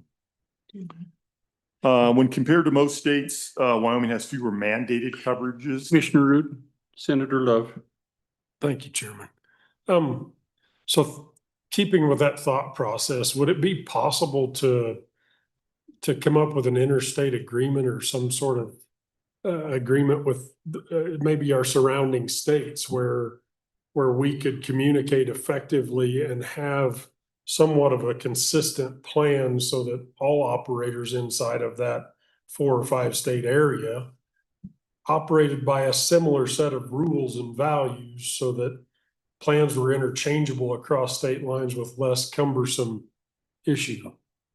Mr. Chairman, Senator Love, it's more difficult with healthcare when recall the one area that I mentioned that we have identical rules on is the financial analysis. Otherwise, states regulate their domestics and they don't necessarily have the same requirements. We have very few mandates compared to many other states. And so that's one of the problems. But quite frankly, if they want to come here, they can. We're not going to slow them up. Like I said, we have fewer mandates. I think our office is more responsive than many. I personally, when I was the deputy, I tried to call, I'll just say a state to our far west, and I couldn't even find my counterpart. I had to go to 3 numbers before I could actually talk to somebody. We're not like that. I mean, if you call us and you want to come here, we'll work with you. Okay, thank you. Thank you. So our mandates are that we have for healthcare are found in our Chapter 20. Some of these are familiar because we passed these fairly recently within the last 5 or 10 years. Inherited enzymatic disorder coverage, clinical trials for cancer studies, oral chemotherapy, things like that. We also have authority that deal with complaints, and we talked about that briefly. The first thing we do when someone comes in is we want to look at the policy. Because even if we don't, even if it is a large group employer policy, the contract is still the contract. And we can look at that for a consumer and say, here's where they're wrong. Here's where you want to point this out when you talk to the Department of Labor. And so we can still help them in interpreting terms and hearing their complaint and assisting them as best as that we can. So we've received approximately 250 health complaints, formal complaints. We probably get another 800 calls though that we help informally. So lastly, as I said, 2618-302 is where the plans for other states can be sold in Wyoming. That went into effect 2013. So, but once again, no company has asked us for to do that or made an inquiry. So that's our authority. That's how we regulate. I'd be happy to answer any questions. Any questions for Commissioner Root? Commissioner, are there any plans, and this might be for Mr.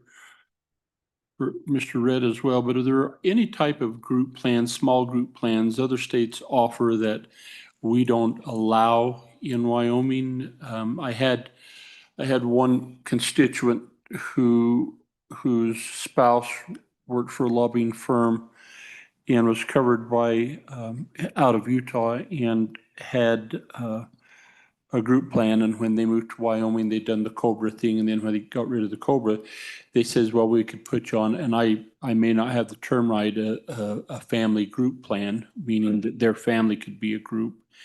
But then when the insurance company got back and said that Wyoming doesn't allow that. Now, I may have the terminology wrong, but my question would be, does that term sound even remotely familiar, or is there anything other states are providing that could just cover, that would in that manner that we don't allow? Mr. Chairman, I'm going to turn around and talk to the woman that spoke to those people. Perfect. Give me a moment. Well, why don't you just have her come up and we'll just come on up. Oh, sure. Come on. We don't want you to. I'm just really excited that you guys aren't thinking I'm non-drugs or something again. So tell us about that and what they had to say. Yeah. My name's Jill Reinking. I'm the Senior Health Policy Analyst for the Department of Insurance. I did look into the definition or what you were classifying as a family plan. And in speaking to other states, that was not a term or a plan that they had an understanding of or that they had labeled. Looking within our own state, I didn't find anything either with that particular definition or title. So it's possible maybe there's another title that we could look into for you. Okay, just looking for options. Thank you. Questions? Come on, drugs. All right, thank you. Thank you. Okay, Director Bach, I think. Director Bach, I think we're in. Karen.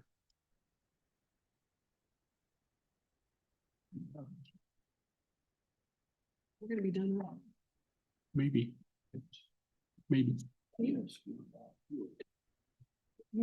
I'm good at that. Thank you for being here today.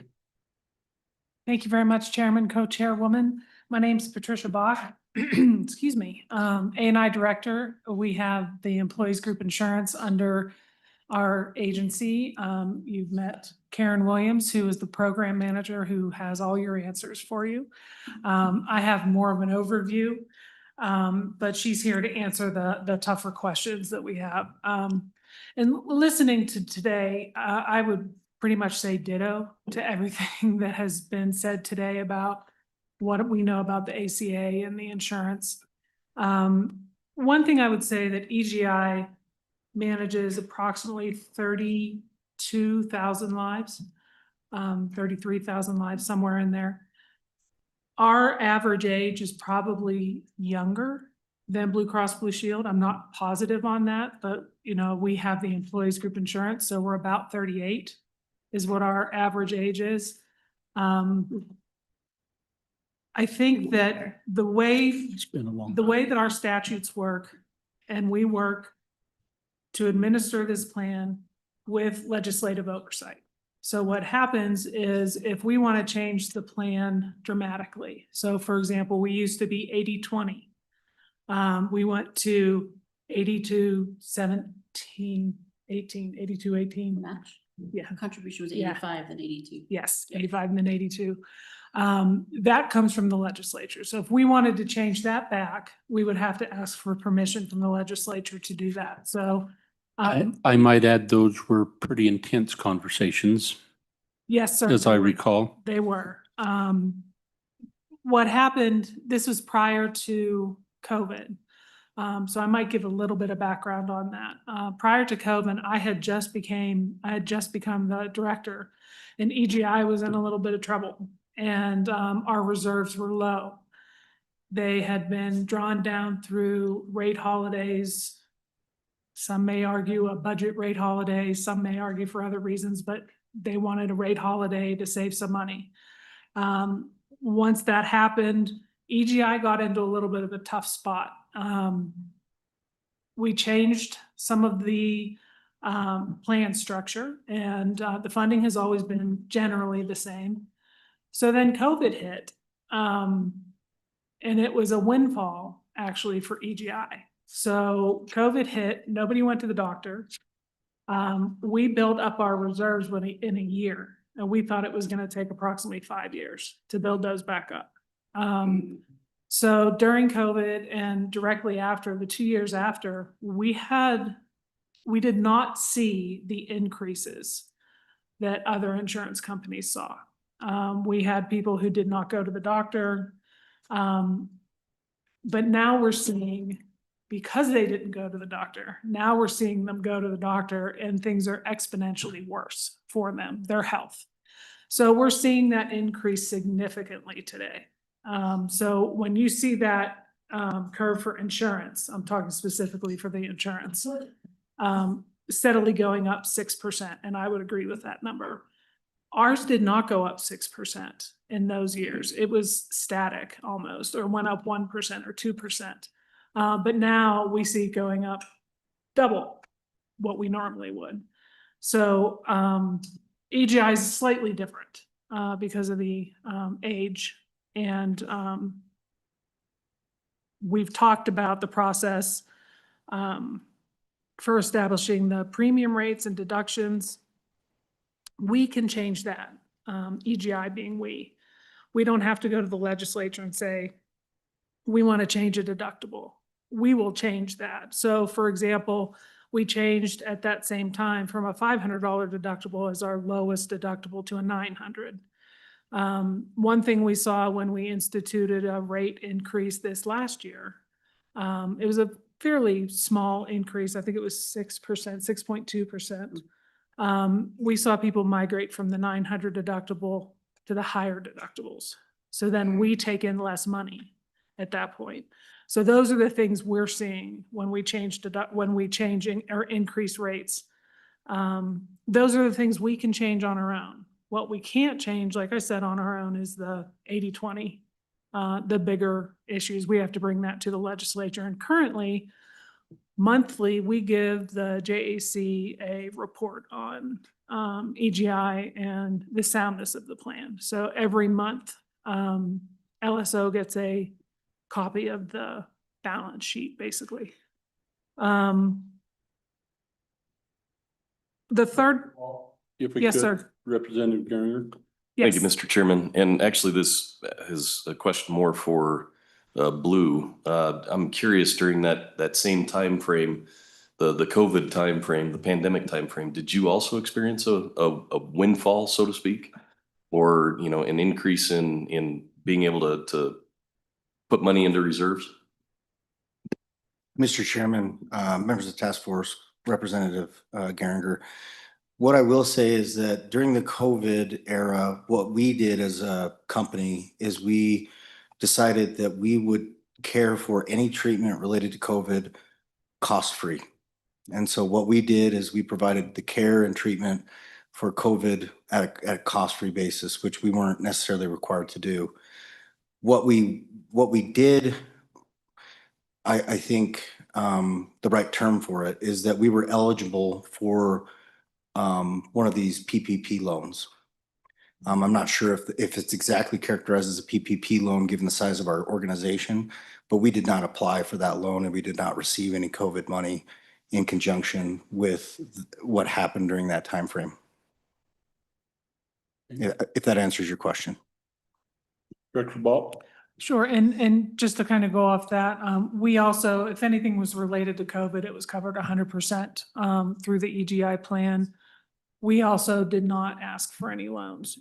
So I think what happened with us, I don't know if it happened with other insurance, is just people just didn't go to the doctor.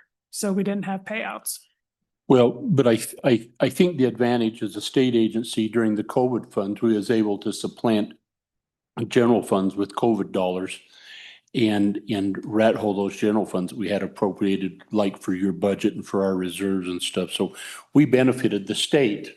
The state benefited enormously from that $1 billion that came in through COVID funds and was able to offset and replace general fund dollars because the economy was impacted. So although the agency didn't request and receive any type of a program, holistically, I would suggest that we as a state, including your agency and EGI, benefited significantly for that. Is that fair? I'm going to have to, I don't believe we had any COVID funds, or not COVID funds, but replacing that money. No, we did. No, I know that the state did, but for EGI. No, but I'm saying holistically, the state that then you're part of, maybe not EGI as specifically, but we was really able to benefit and then use those general fund dollars elsewhere. I would agree with that. The state did benefit from that. So, and I know that you'll get to it, but just for the task force, I think one of the questions really Representative Garner, Senator Love, that we talked about last fall is if we have this problem, why don't we just put these people that can't get insurance on the state plan? And how would that look? And so as we get into this conversation with Director Balk, I know that she's going to get to that, but it's a fair question. And I was being bad. You're throwing your feelings. that's all. Look at Gary. But we'll talk about that because I think that's one of the questions that we've really been trying to ferret out on this and the impacts of that. So just a precursor for when you get there. Absolutely. Thank you. The third-party administrator for the state is Cigna, as most of you know. We recently went out for RFP. We do that every 5 years, and that is not going to change. We had a couple changes for some smaller options for employees, but the Cigna contract will continue for the next 5 years until we go out again for RFP. Switching down to number 9, and this is where the chairman discussed the potential impacts of expanding eligibility. The most recent discussion we've had was on the school district participation. So that has come up in this last session. There was, with recalibration happening, they wanted to have, the legislature, wanted to have a discussion about all of the school districts coming on to the EGI program. We currently have Natrona County. We will have Goshen County, who is coming on in January. Thank you. So we have a few that come on. One of the problems that, and we were neutral on the bill, as we always are, because we just have to be able to bring them on, have enough people to take care of it. There's a lot more that goes into it than just that. I mean, there's the local Farm Bureau or whoever is helping people with our school districts with insurance. If that's their only client, then we're putting small business out. So those are the things that came up in those discussions. We have had discussions about general population. And that gets even a little harder. The school districts are, I don't want to say they're easy, but they're easy to come on. We know how to work it.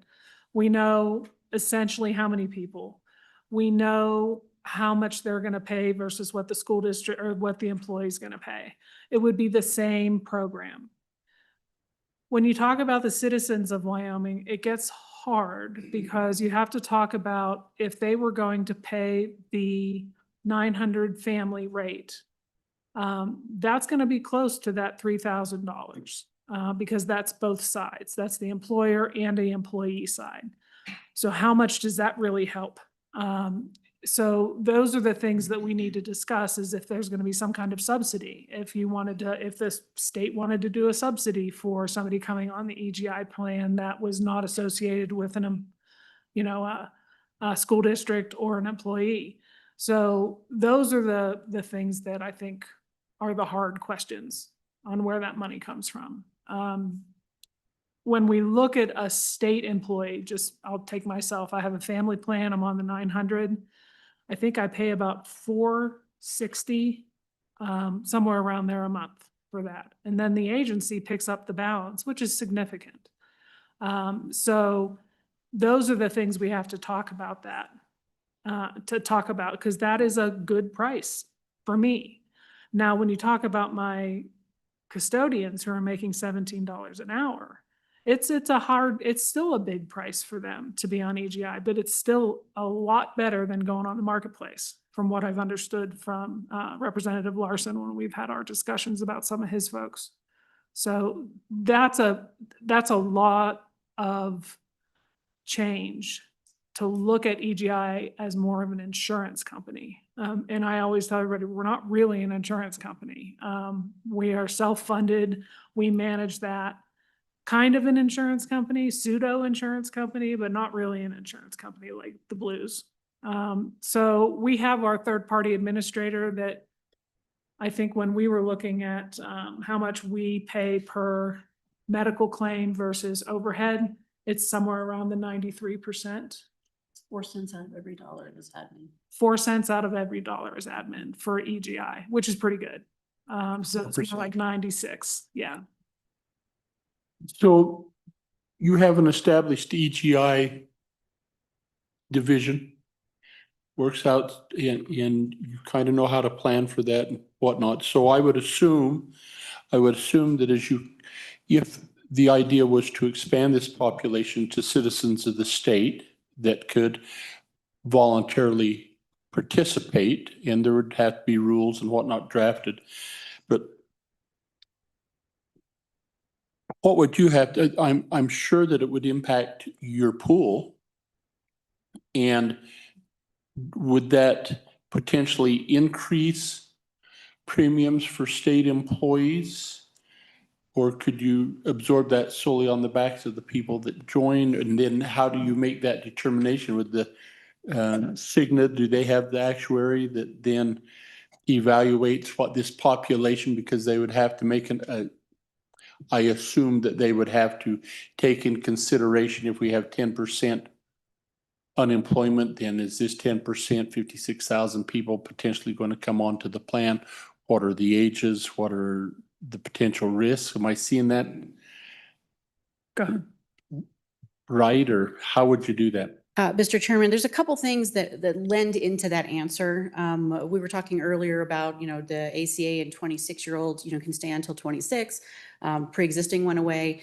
When we have a very healthy reserve and maintaining that, then when the government says thou shall, we do it, knowing that a 2-degree change is going to have a bigger effect over time.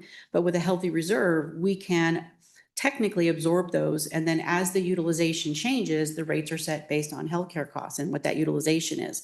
One of the things that we did recently with our opt-in manual for the entities and school districts that can opt into the state program is we've added into that we are requesting 2 years of de-identified claims from those entities opting in.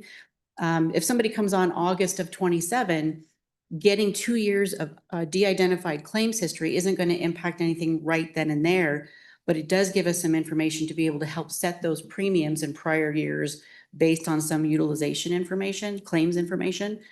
So having citizens come on would be very difficult to determine what that risk would be. Absorbing it on the backs of state employees and the entities that are in the program, I'd almost be inclined to think that we would have to run that maybe in a separate program within EGI. You've got the private citizen pool that perhaps would need to be seeded first.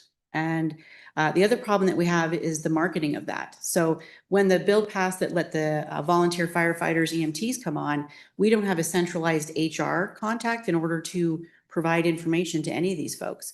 So it's simply up to the firehouses and the sheriff's departments to make sure that they let their responders know that you can jump on the EGI program. To date, we have 5 people on the program for that. So marketing and how do we get that information out if it was cost effective?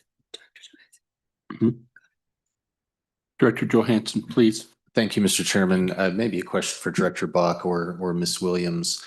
And this is outside of my lane, so bear with me. But as I understand it, EGI as a plan is considered in the federal regs as a governmental entity or governmental plan, which is a natural, proposal on EGI buy-in. What plans do we have that could mitigate this problem of high health insurance costs?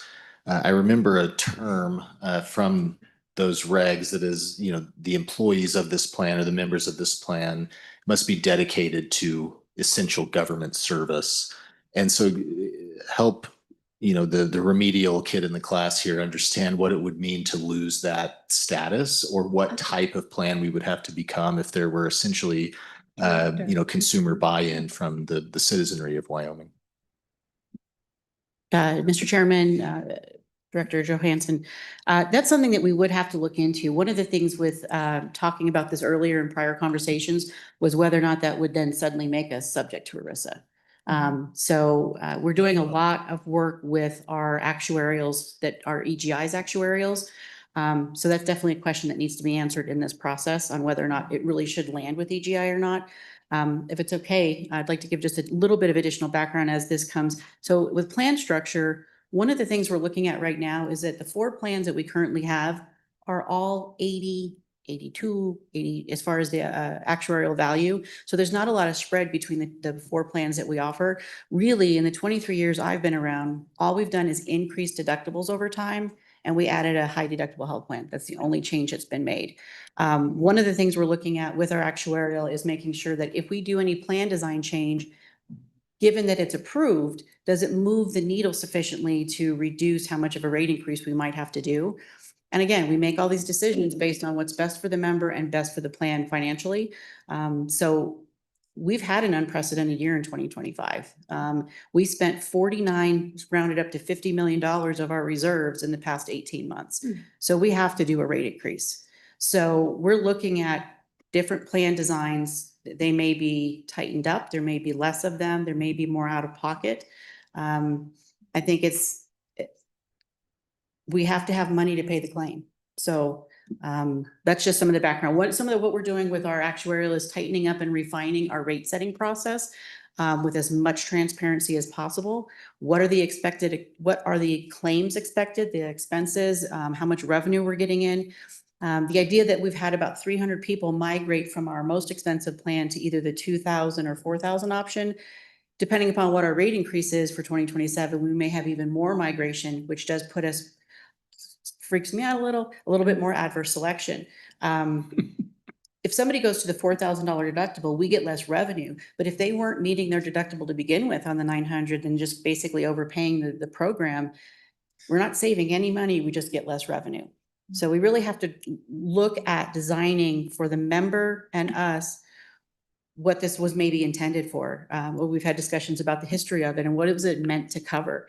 Skin in the game, and sometimes maybe there should be some more skin. That doesn't solve the problem for sure, because as we've discussed, it just continues to go up. So let's look here, other notes I took.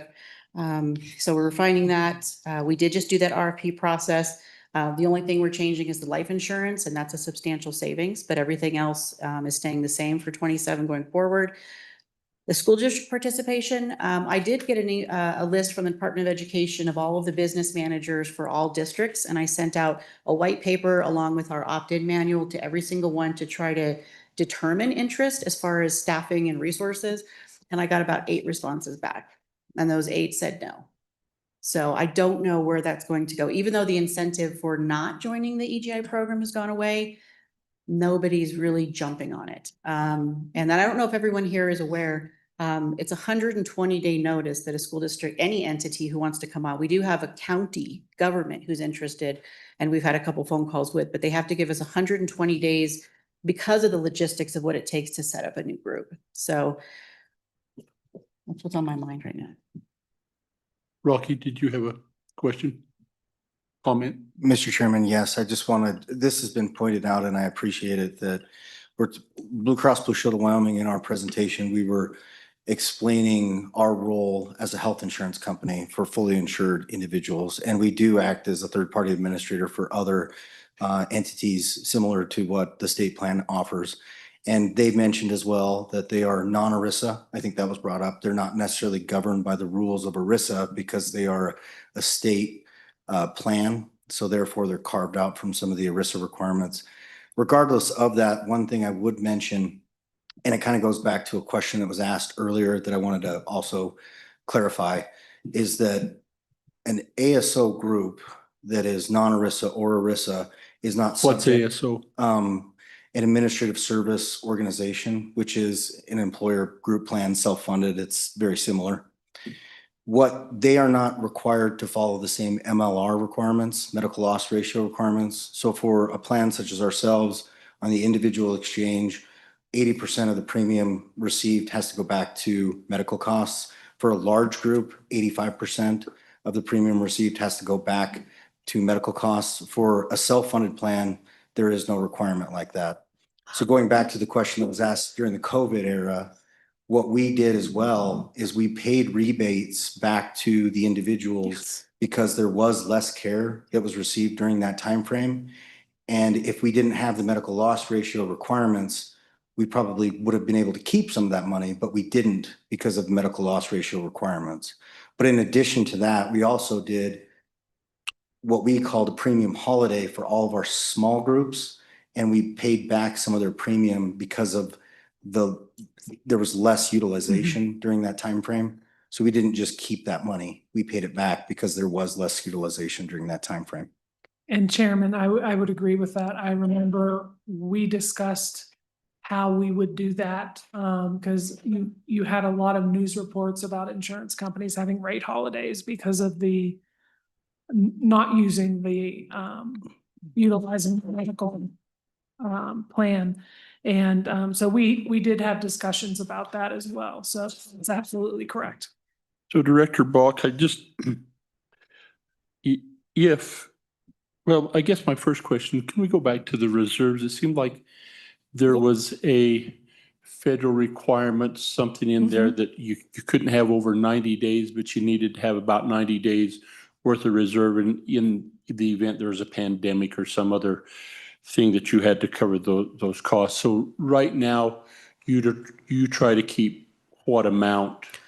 So the reserve policy that we have right now, we have a floor and a ceiling. And in 2003, we had that above the ceiling and makes us worry. I mean, it's not where the feds are going to come in on 2 days. You've been above the ceiling for 2 days. You need to give us our money back. That's not really how it works. How it works is if you don't have a plan to fix it, to get it down and draw it down after about a year or so, or 2 years, we've never had that issue. But so in 2003, we were at least at the ceiling.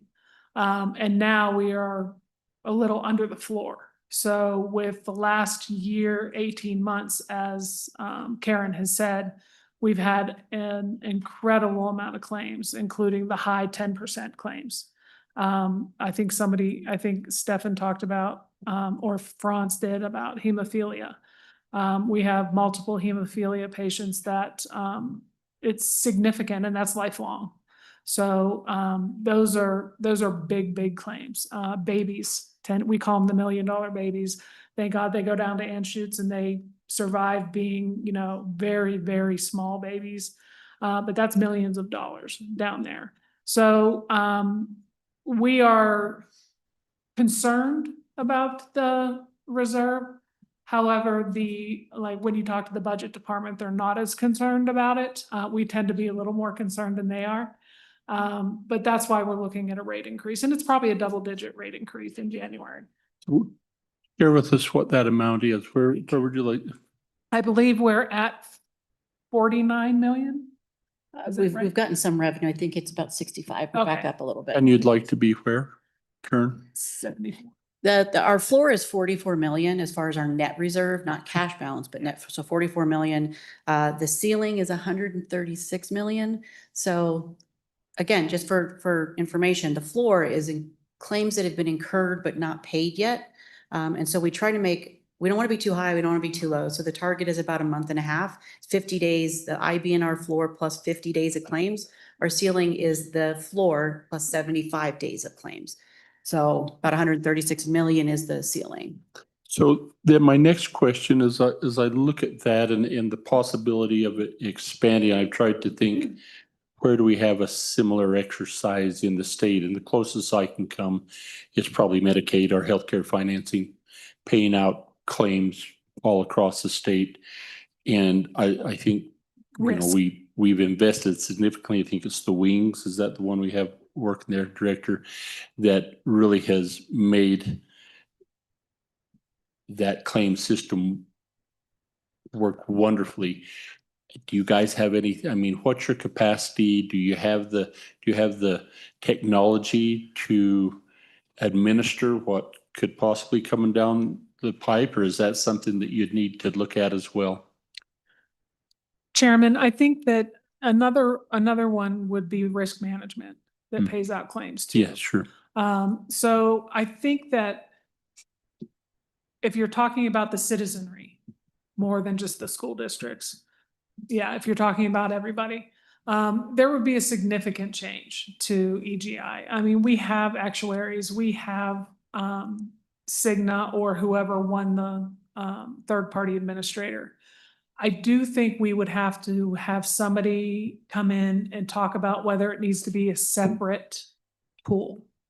As Karen discussed, that's an option. I think your first question that you asked was, would it increase rates if we brought everybody on? My initial thought is probably.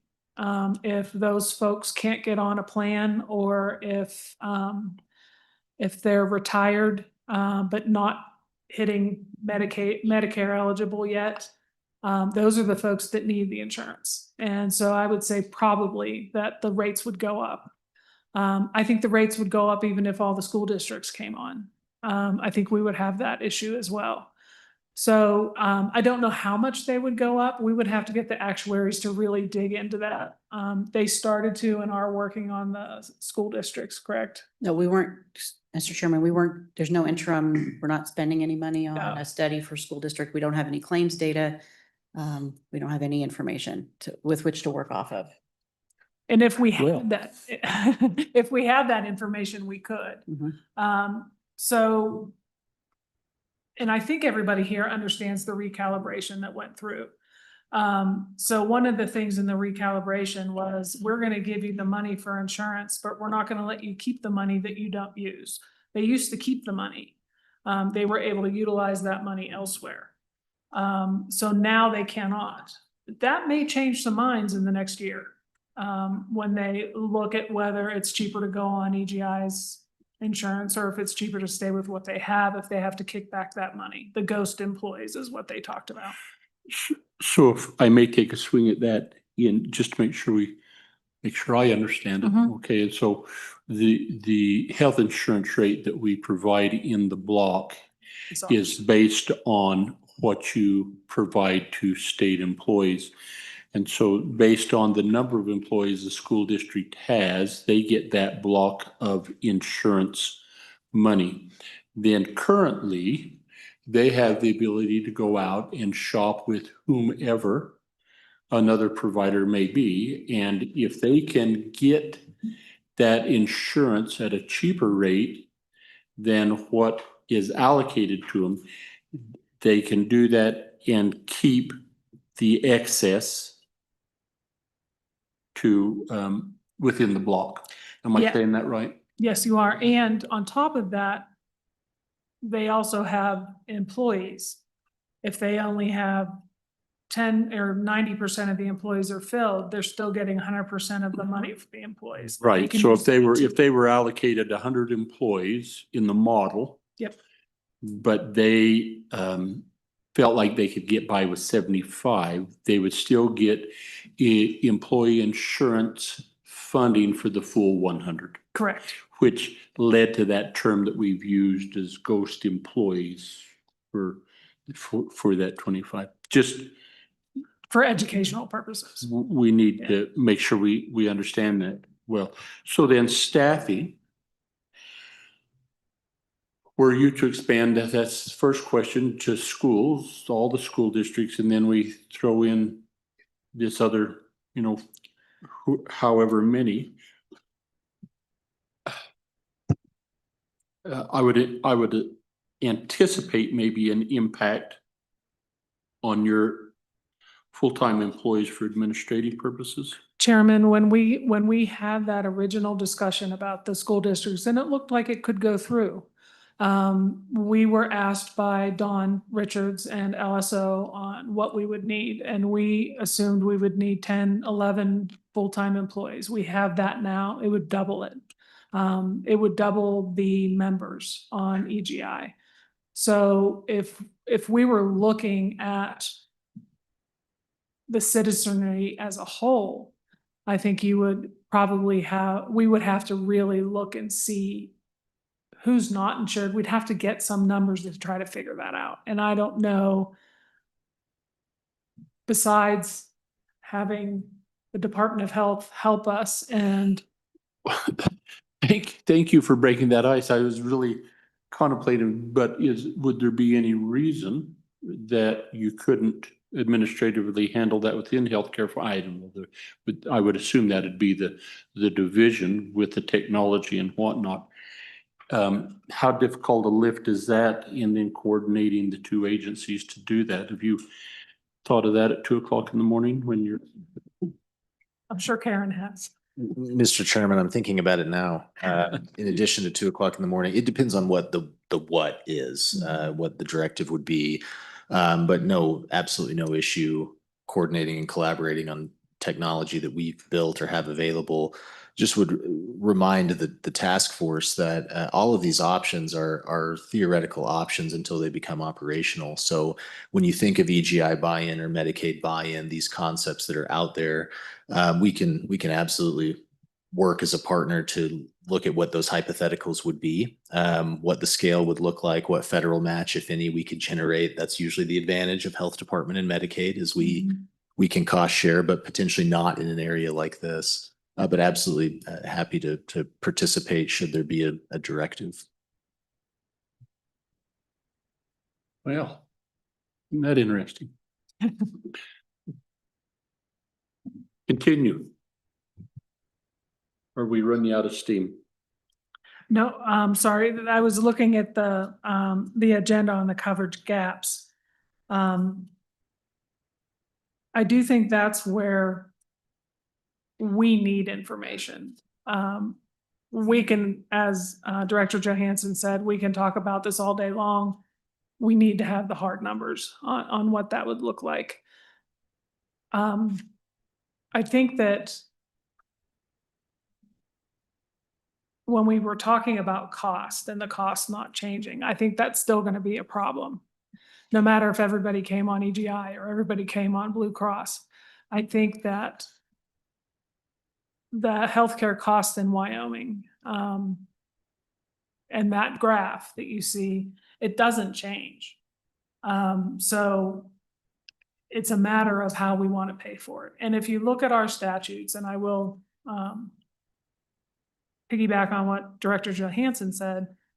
For example, EGI will not, right now, you'd have to change the statute if the legislature was going to come on, because it specifically excludes the legislature from being allowed to go on EGI. So it's an interesting, if the citizenry of Wyoming were able to come on EGI, I'm assuming as citizens that are sitting here, you would be allowed to come on too.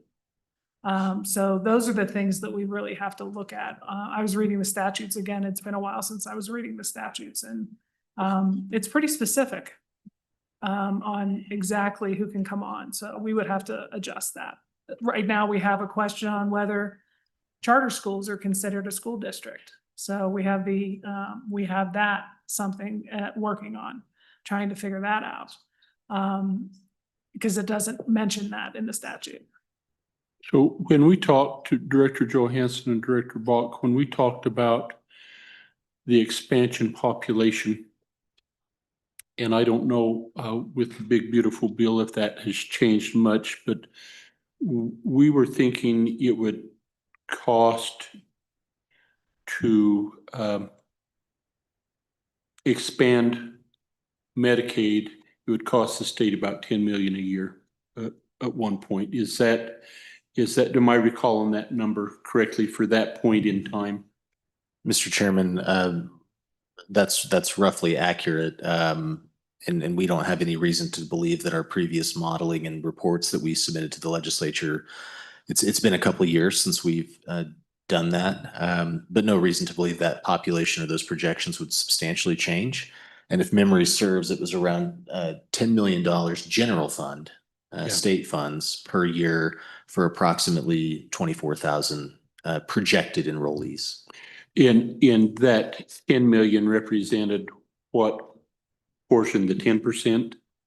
Mr. Chairman, yes. Medicaid, the expansion population comes with or came with a 90% federal match. A little nuance there because years ago there was an incentive, or some might say a bribe from the federal government, that for states that came on the first 8 quarters of expansion would generate a match rate increase to your traditional expansion population. So the numbers fluctuated a little bit based on incentives or financing that was available at the federal level. But I think it's fair to say that if on the expansion discussion over the years, and the state was anticipating a 90% federal match at those rates that you mentioned. So then, as I've had conversations with constituents, and particularly those people who have angst with the expansion of Medicaid, when posed the question, and they understand that these folks really are in a spot that they can't get insurance, and you ask the question, do we not have some responsibility as a state to try and act as a safety net or to try to figure something out? They generally agree that they all understand the need for health insurance. And so when I asked their recommendation, then they asked, could we not put them on the state plan? And I precursor that with my response, which was yes, we could expand Medicaid for about 10 million a year. We could put them on the EGI plan for 100 million a year, because you'd be paying the full 100%. Is that, how far off was I? Mr. Chairman, again, I think we're obviously speaking in hypotheticals. Yes, the expansion population is certainly different than broad citizenry buying into the state plan. But if that vehicle were used, then yeah, I think the numbers would be roughly accurate.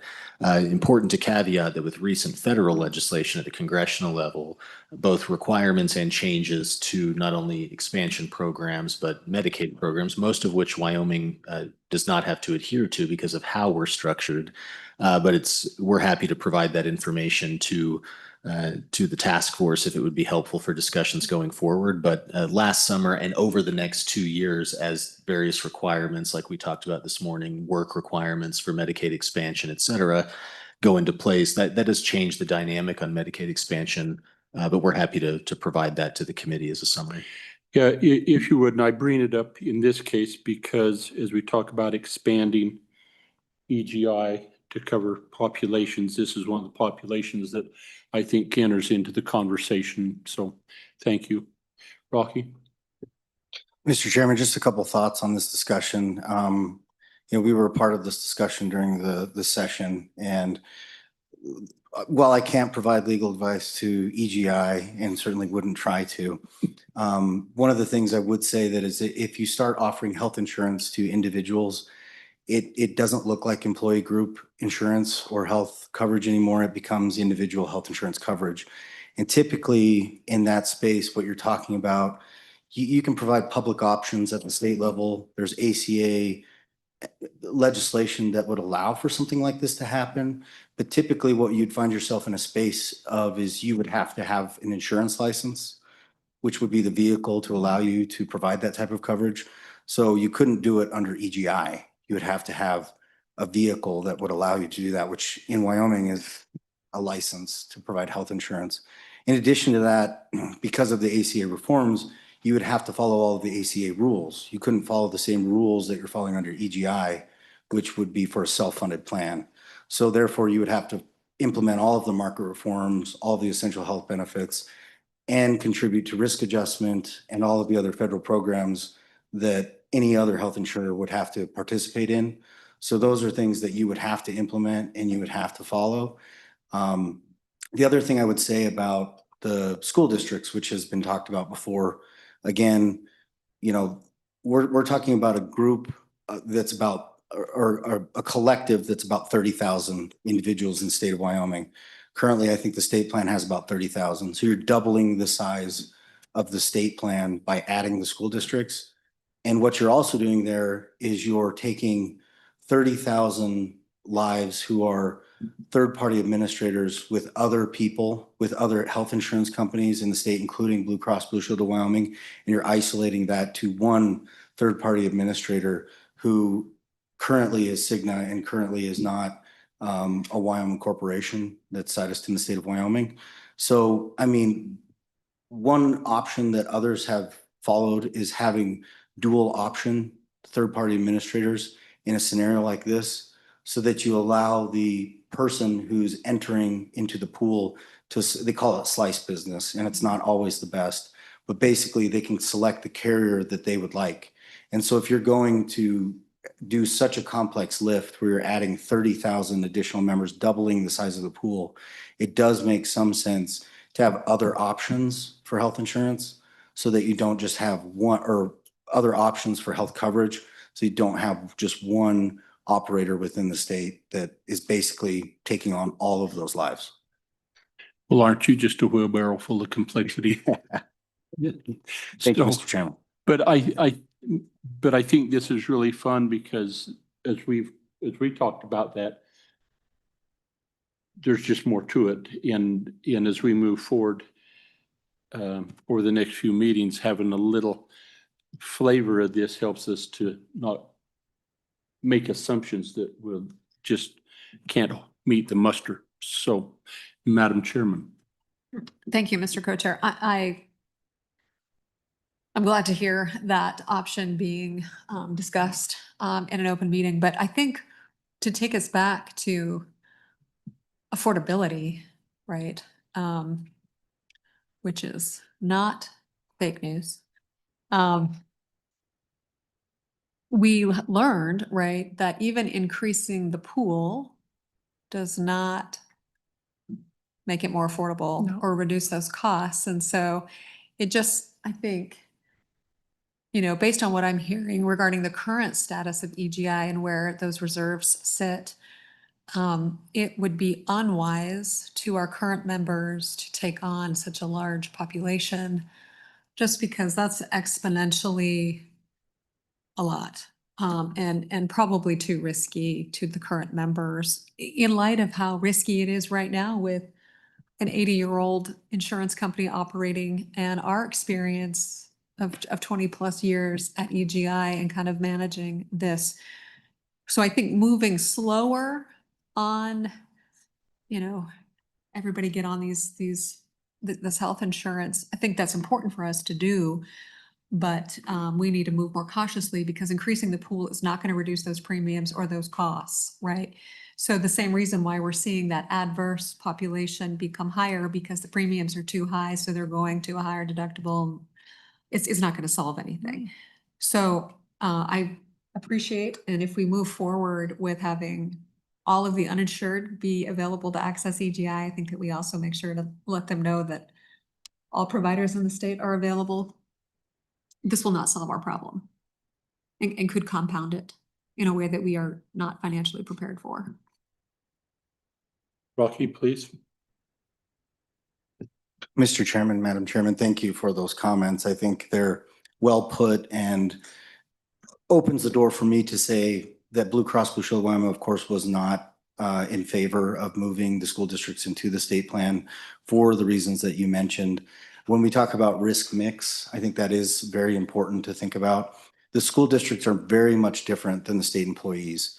You're talking about a higher risk pool.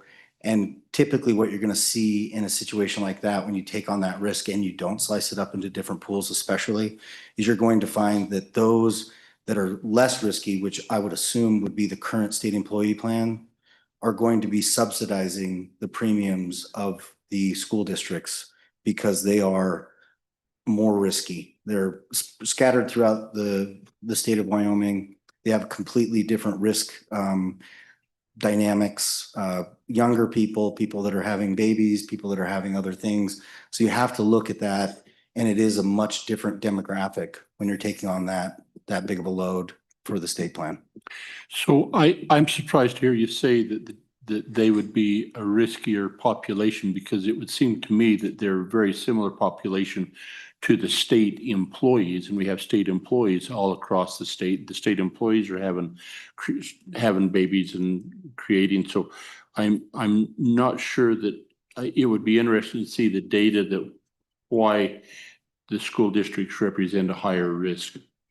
Mr. Chairman, I think that you're absolutely right that we should share the data, and we would need and want to talk with our school districts in order to provide that data. But not having it in front of me, I can say that we have evaluated some of the data and recognize that distance, location, and demographic does spill into the risk that they have. So for instance, we do experience, because of the locations that some of our teachers are in, more air ambulance services than you might find in the state employee plan, more difficult births, situations like that, and so on and so forth. So, the way that those plans are managed is different because the populations are different. So those that manage those plans, and we don't manage all of them, we're a third-party administrator, take a fundamentally different approach to the way that they manage those plans as the responsible party. And, frankly, there is just a different way to approach the benefits and the design of those plans as opposed to a collective group. I'm not saying that it couldn't be done, but I can tell you that it would be very, very difficult to manage, and to the point that Senator Nethercott made, I'm not so sure that it would result in any kind of cost savings at all. And it could very well do the opposite. Okay, Director Balk, The only other thing I was going to mention with Commissioner Rude, EGI, I think it's every 5 years, it's audited by the Department of Insurance, but we don't necessarily, and maybe you can explain this a little better than I can. We are not subject to, as EGI, subject to what you do with other insurance companies, but we do have that audit every 5 years. Director. Mr. Chairman, yes. I mean, obviously it's a different entity, so we don't look at reserving requirements and things like that. But we do look at the TPA that administers it. We can look at complaints if we have a rash of complaints against them, and we can look for trends or things of that nature. And we're really looking for compliance with statute is what we are, which is similar to what we do with Blue Cross. But with Blue Cross, we crawl into bed with them for about 6 months. and we look at the checkbook in detail, and we don't do that here. Okay, Mr. Chairman, please. should we? I mean, I'm a little surprised to hear, and I understand that the law is different, but there's programmatic compliance, which is, are you following the law? You're following the law, great. But I mean, to me, the greatest concern for an insurance pool is whether or not the reserves are adequate, right? And so, not that I have any concerns here. I mean, I do not, but just having that double check based on, I know we don't have any actuaries evidently within the Department of Insurance, but I'd feel better if we did. Madam Co-Chair, we would look, I mean, they have max and minimums, which they got to keep in, and we look at that. But if you're talking 4 months of abilities to pay claims, we'd be looking at receivership. If it was an actual company out there, so it's just a different breed of cat. But certainly, part of that compliance that we look at is, are you within that window? And co-chairman, I would also say that one of the reasons I think that they decided that the insurance department doesn't look at EGI as closely, and this is what a lot of folks always say, if we were in a situation and we had to close down EGI's doors, the state has the money to pay the claims. And that's I know, and that was the argument when they were talking about our reserves, and I was. Good thing we have savings. So that is what the argument tends to be on EGI as well. It's the state, they're not gonna not pay their bills. We still need to have those reserves. We still need to be in that area to pay our own reserves. So I want you to remember that when people say, oh, it's the state, you don't really need to have those reserves. And that was the argument back in 2018. And Michigan, Pennsylvania. yes, absolutely. They still don't have a budget. Right. Okay. Any other questions for ANI? Thank you. Thanks. So I think we're at public comment. And so any of you that are online, if you'd kind of let Clarissa know, or she'll let you know, and then thank you, Mr. Schmidt, for being here and stepping right up, and we'll take you first. And if anyone else here would like to make public comment, feel free to come on. Marguerite, come on up. Just be quiet. Don't interrupt Kurt. And Mr. Schmidt, please. Thank you, Mr. Chairman, members of the committee. My name is Kirk Schmidt. I've spent 39 years as a business manager in K-12 public education. The last year I've been helping Converse One as they've gone through their turnover a couple of times with their business manager. So I've been closely involved in the legislation, and there's things that have come up today that I think you understand. Mr. Chairman, the way the health insurance came out of the committee, it came out of the legislature, it's not part of the grant. It's not part of the block grant. If you look at the year-end summary that LSO. So it'll be outside the model now. Correct. Okay, thank you. If you look at the year-end summary that LSO put out, you'll see that it's listed as a reimbursement. Now. So keyword reimbursement. So they're going to pay for it, submit the bill, and get paid. Correct, Mr. Chairman, and that's. But we can't keep any reserves. And that's the danger. That's part, I think, that a lot of people are not understanding. And I'll just use 2 examples. Year 1, if we spend $2 million, we fill out a form and we are reimbursed at the state rate. It shows how many single family plans we have. We spend $2 million, we get $3 million because it's based on the state rate. Year 2, we spend $2 million, we only get $1 million because we were over reimbursed year 1. So you don't get everything at the state rate. Now let me flip it. Let's say we are reimbursed for $3 million based on the state rate, but we spend $4 million. year two, we're in trouble because there isn't any flexibility. There's no longer flexibility in the funding model for us to figure out where we're going to get that $1 million. The silo comes into play because that would affect those teachers and that are in the silo. But then the other parts of the model, we're going to have to pull that from the allocation for other positions that are there in the model, allocations for custodians, administrators, secretary, classified staff. We would have to pull that $1 million from other parts of the model to make it up. School districts are not being reimbursed 100% based on the state rate. It gets even Steven. And I think that there's a huge misconception that school districts are going to get 100% of their health insurance. That's not going to happen. What it's created, Mr. Chairman, and we talked about this during the session, is that's what happens with the loss of local control. Over time, school boards have set compensation packages for all their employees. Compensation meaning salaries and benefits. There are some school boards that have said they want to pay their people more so they have less coverage in health insurance. They have a lower cost, high deductible. They've made that decision and their employees say, okay, we're willing to live with that. There are school boards that are the other way. They go, okay, it's a non-tax effect for us to give you more in your health insurance and your benefits. It helps us as an employer. It helps you get more of a benefit. So the salaries and benefits are lower, but the health insurance is higher. That's what school boards over time have enjoyed until now. There's no more flexibility.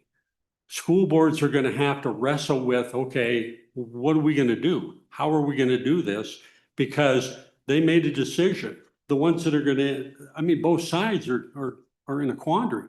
The ones that gave money for salaries, but took it away in benefits are now going to go, okay, we're only getting paid for that. How are we going to keep up with the salary portion of it? Generally speaking, 50% of employees are teachers and 50% are everybody else.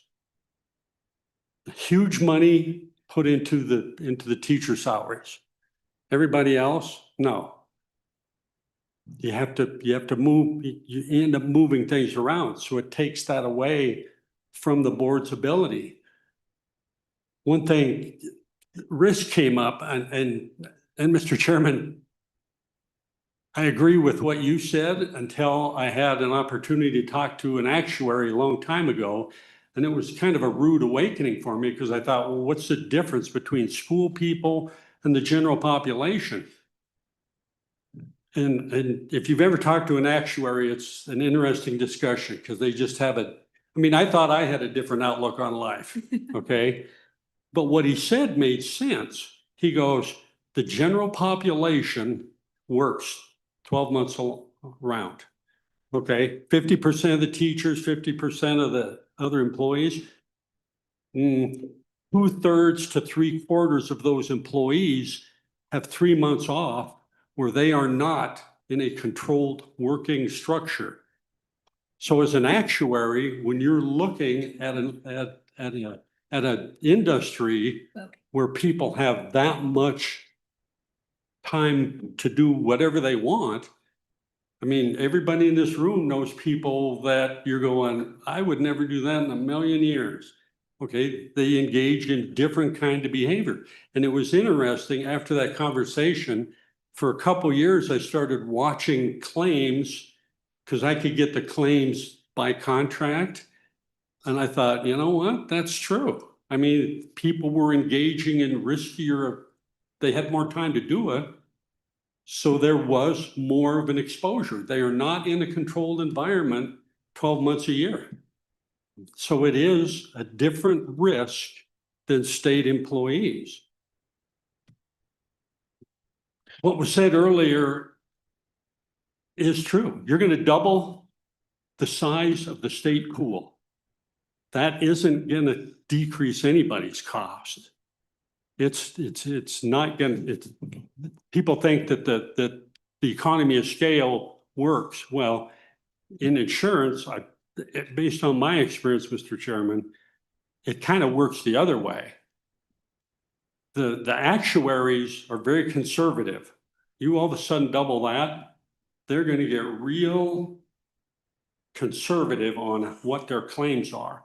And that means those health insurance premiums are not going to go down. They're going to go up. And it is going to have an effect on 48 school districts and how those districts are funded. I mean, right now, it's very uncertain. I mean, there's been a lot of conversations and Wyoming Department of Education, bless their heart, they're talking to school districts. They're trying to work their way around the whole funding issue with that and some other parts of it. And it's very complicated for everybody to understand. I mean, this was generated in 20 days, and you all know in the legislature, that's the Fast and the Furious Part 2. I mean, you're going, wait a minute, what just happened? That's part of, Mr. Chairman, the concern with school districts. You took it out of the school board's hands. Who can do those? School boards can actually change their benefits fairly quickly. EGI, as you know, is like trying to steer an ocean liner. There ain't anything going to happen fast. It's got to go through a process. But school boards can affect the affordability of premiums, and it can affect what their claims are going to be. They've always had those decisions, not anymore. They're going to have to look at, okay, what are we doing here? Just to try and get things straight. Mr. Chairman, if you have any other questions, I'd be happy to answer. Thank you. Thank you for making the trip down this morning. Any questions for Kurt? Thank you. Thanks. You do have a lot of years under your belt. Thank you. Ms. Herman? Thank you, Mr. Chairman. Everyone on the task force, first of all, thank you for. Who are you? I'm Marguerite Herman, Chairman of the Board for Healthy Wyoming.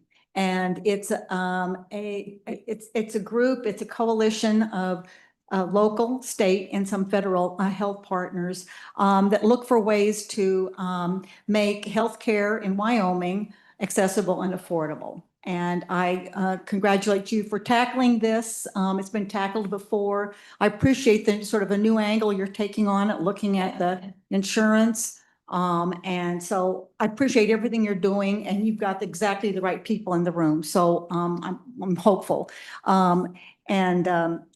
I would just have to say that, and then we submitted in actually response to questions from Co-Chairman Larson, information from one of our national partners, CBPP, and I won't go through it. You have it in your meeting materials.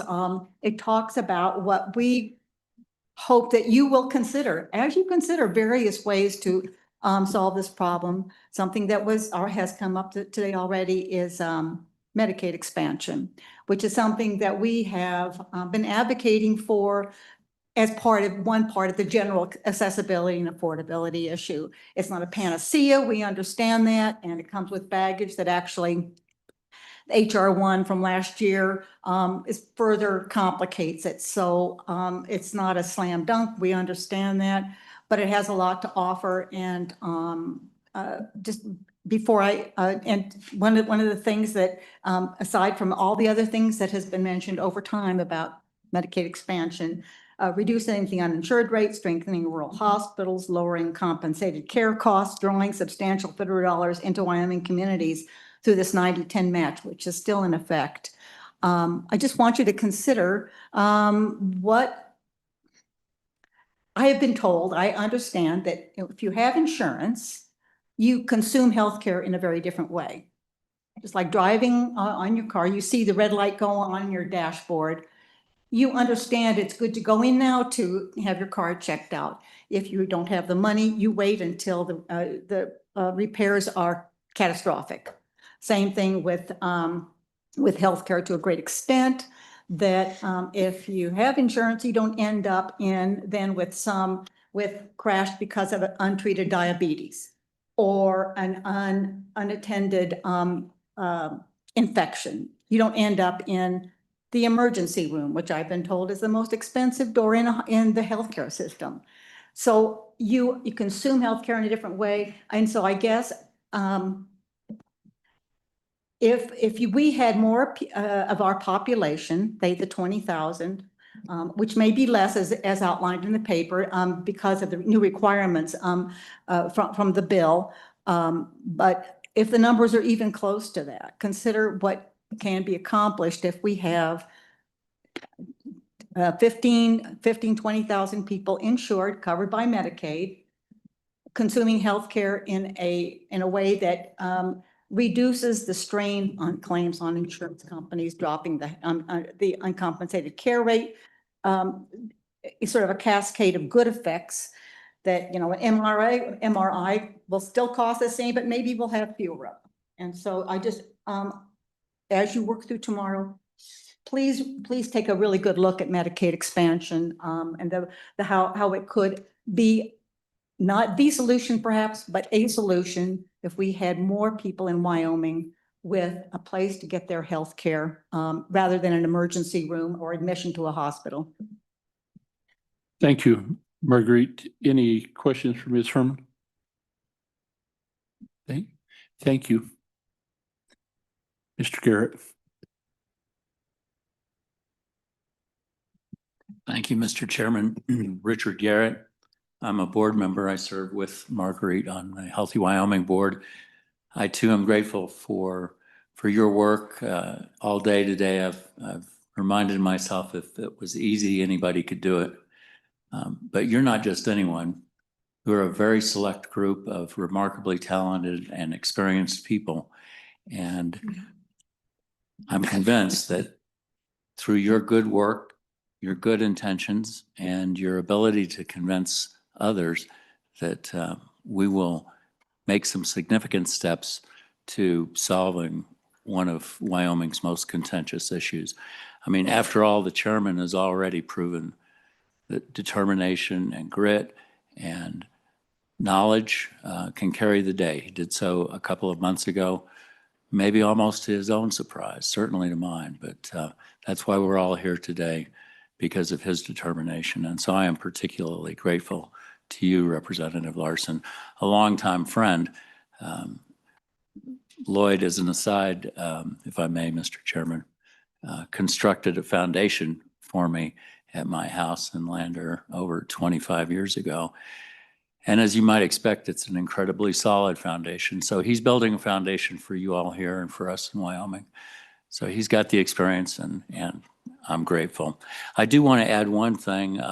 We did provide you some material, but I don't think that, and this is my fault, we didn't provide a citation for you, and I'll email this to you as well, but that CBPP is shorthand for the Center on Budget and Policy Priorities. It's a nonpartisan organization that's been around more than 45 years now and does focus on issues like this. The only other thing I'd like to add, and we've talked about studies that the Department of Health has provided to the legislature over the years, and Director Johansson very accurately portrayed those studies. There's perhaps one other element that's critical to remember too, and that is that studies have shown that there's a direct benefit to Wyoming's GDP as a result of Medicaid expansion.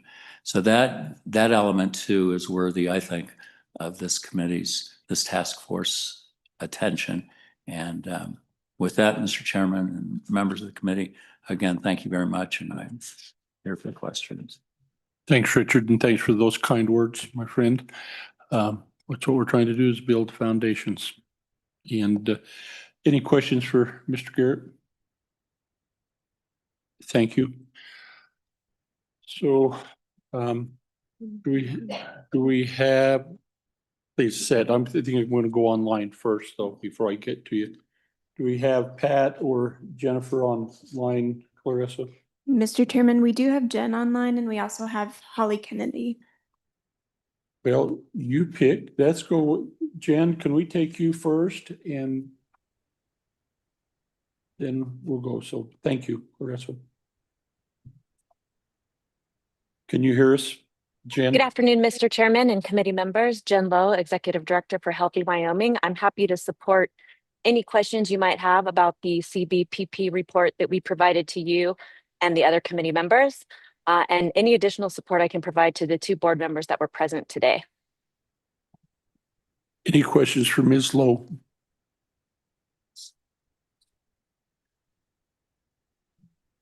No, I think we're good, Jennifer. I appreciate you all so much and your work on this very important issue. It's quite clear that this is a very complex and challenging issue, and I look forward to the conversations tomorrow and continuing in the next couple of months. Thank you all. Thank you, Jennifer. And then please, I missed the name on our next lead. Holly, thank you. And I apologize. Would you please share with us who you are and where you're at? Absolutely. Thank you, Mr. Chairman, members of the committee. My name is Holly Kennedy, and I'm here today representing the Wyoming Association of Conservation Districts and our 34 individual conservation districts across the state. As you're probably well aware, conservation districts are entities of local government organized as special districts here within the state of Wyoming. And I wanted to start off with saying thanks for working on this issue. Thanks for addressing this issue. The availability and affordability of healthcare is a huge issue for our conservation districts. Currently, our conservation districts are pooled with the school districts under WEPT, or the Wyoming Educator Benefits Trust. And so, of course, in addition to everything else, the rising costs and lack of availability and things like that are going on, with this topic moving forward and looking at school districts potentially doing something different, we're of course also looking at what happens if we lose our pool, what happens if we lose our group that we're currently with. And so I'm here today, Mr. Chairman, to ask the committee that while you're looking at these options, to perhaps consider where special districts and other entities of local government might fit into the matrix, and where we might be able to join forces. We already participate in the state of Wyoming retirement plans. And so, I hear a lot of the concerns and some of the logistical considerations that are going to have to be taken up moving forward. But given today's climate, there has to be a space for entities such as ours. And I would say that perhaps this is the most appropriate space for our entities to seek and receive their health care. So again, I really appreciate the committee's consideration. And with that, I would stand for any questions, Mr. Chairman. Thank you, Holly. Any questions for Holly? Holly, just also deep gratitude for Kelsey Beck from the Paposia Conservation District. She certainly knows her stuff, and is really her Healthy Rivers initiative and stuff along the Wind River Front Range is incredibly important, and we're very grateful for her. So please know that we recognize the good work that you do. Thank you, Mr. Chairman. I appreciate that. Kelsey is a shining example of one of our district managers. Indeed. Thank you. Clarissa, anyone else? Okay, back to you, please. Mr. Chairman, members of the task force, apologies for my tardiness up here. Mr. Garrett, toward the very end of his testimony, mentioned the economic impact of potential Medicaid expansion. Please share with us who you are. Rachel Bozis, excuse me. My name is Rachel Bozis. I'm with the Natrona Collective Health Trust out of Casper. And so our organization, along with the Wyoming Hospital Association, Banner Wyoming Medical Center, and a couple other groups, last year commissioned an economic impact study of Medicaid expansion. In 2025. We started it in 24, and then things changed quite a bit. And we published our study in June of 25. And then HR1 was passed on July 4th of 25. So a lot of the information in here isn't what actually passed. The data is still excellent, and it does still reference the potential economic impacts of expansion, but I just wanted, since Mr. Garrett mentioned it, I just wanted to bring this to your attention. I'll go ahead and email each of you this report this evening, but I wanted to follow up on that since someone brought it up earlier. Thank you. Any questions? So if you would, committee, you might consider looking at the healthcare summit. I think that may be online now that it's held at the University of Wyoming last Friday, and the executive director, Beth Worthen, was the keynote speaker, and really a lot of her slides and her information pertained a lot to this conversation we had, and we may visit Madam Co-Chairman, and that may be a presentation we consider over the next meeting or two, because I think it brought in all demographics and all population state. I thought she'd done a great job. Thank her for us, please. Anyone else? Okay, we're 15 minutes behind. Thank you this afternoon. Once we shuck the Department of Health and Blue Cross and Blue Shield, we started making some progress. You guys, I know, you guys covered a lot of ground. My goodness. My goodness, thank you so much. So tomorrow we're back on at 8:30, should go till noonish and be finished up. And but I would appreciate it. I'd appreciate it, committee, if you'd be considering next approaches. What are some things that we consider? And as well, those who are listening online and those who are here today, if you have thoughts or suggestions on how we address some of the issues and how we move the state forward in this, we'd welcome any of your thoughts and ideas on what this looks like moving forward. So, Madam Chairman, with that in mind, we will, oh, I'm sorry. Thank you. Representative Pendergraft. Thank you. We appreciate Thank you, Mr. Chairman. Definitely been an interesting day. My wife and I are caught up in this mess. We can't afford to replace the healthcare that we had. So we have the next best thing, I guess you'd call it, through an outfit called CHM, Christian Healthcare Ministries. I would just like to request that we have someone give a presentation as part, how does that work? Why is it different from insurance? Why is the cost more reasonable? And maybe there's something in there that we could use. So that should be a request from me and I would be glad to help try to find somebody to address the committee. Thank you. I too have used that before I went on Medicare. And I think that that might be something I'll visit with you and visit with Commissioner Rude, and let's think of get the right person and bring them in. And any other types of insurance types of options we're willing to hear. So great suggestion. Thank you. And with that, Madam Chairman, we will adjourn for the day. Thank you all. Been a busy day.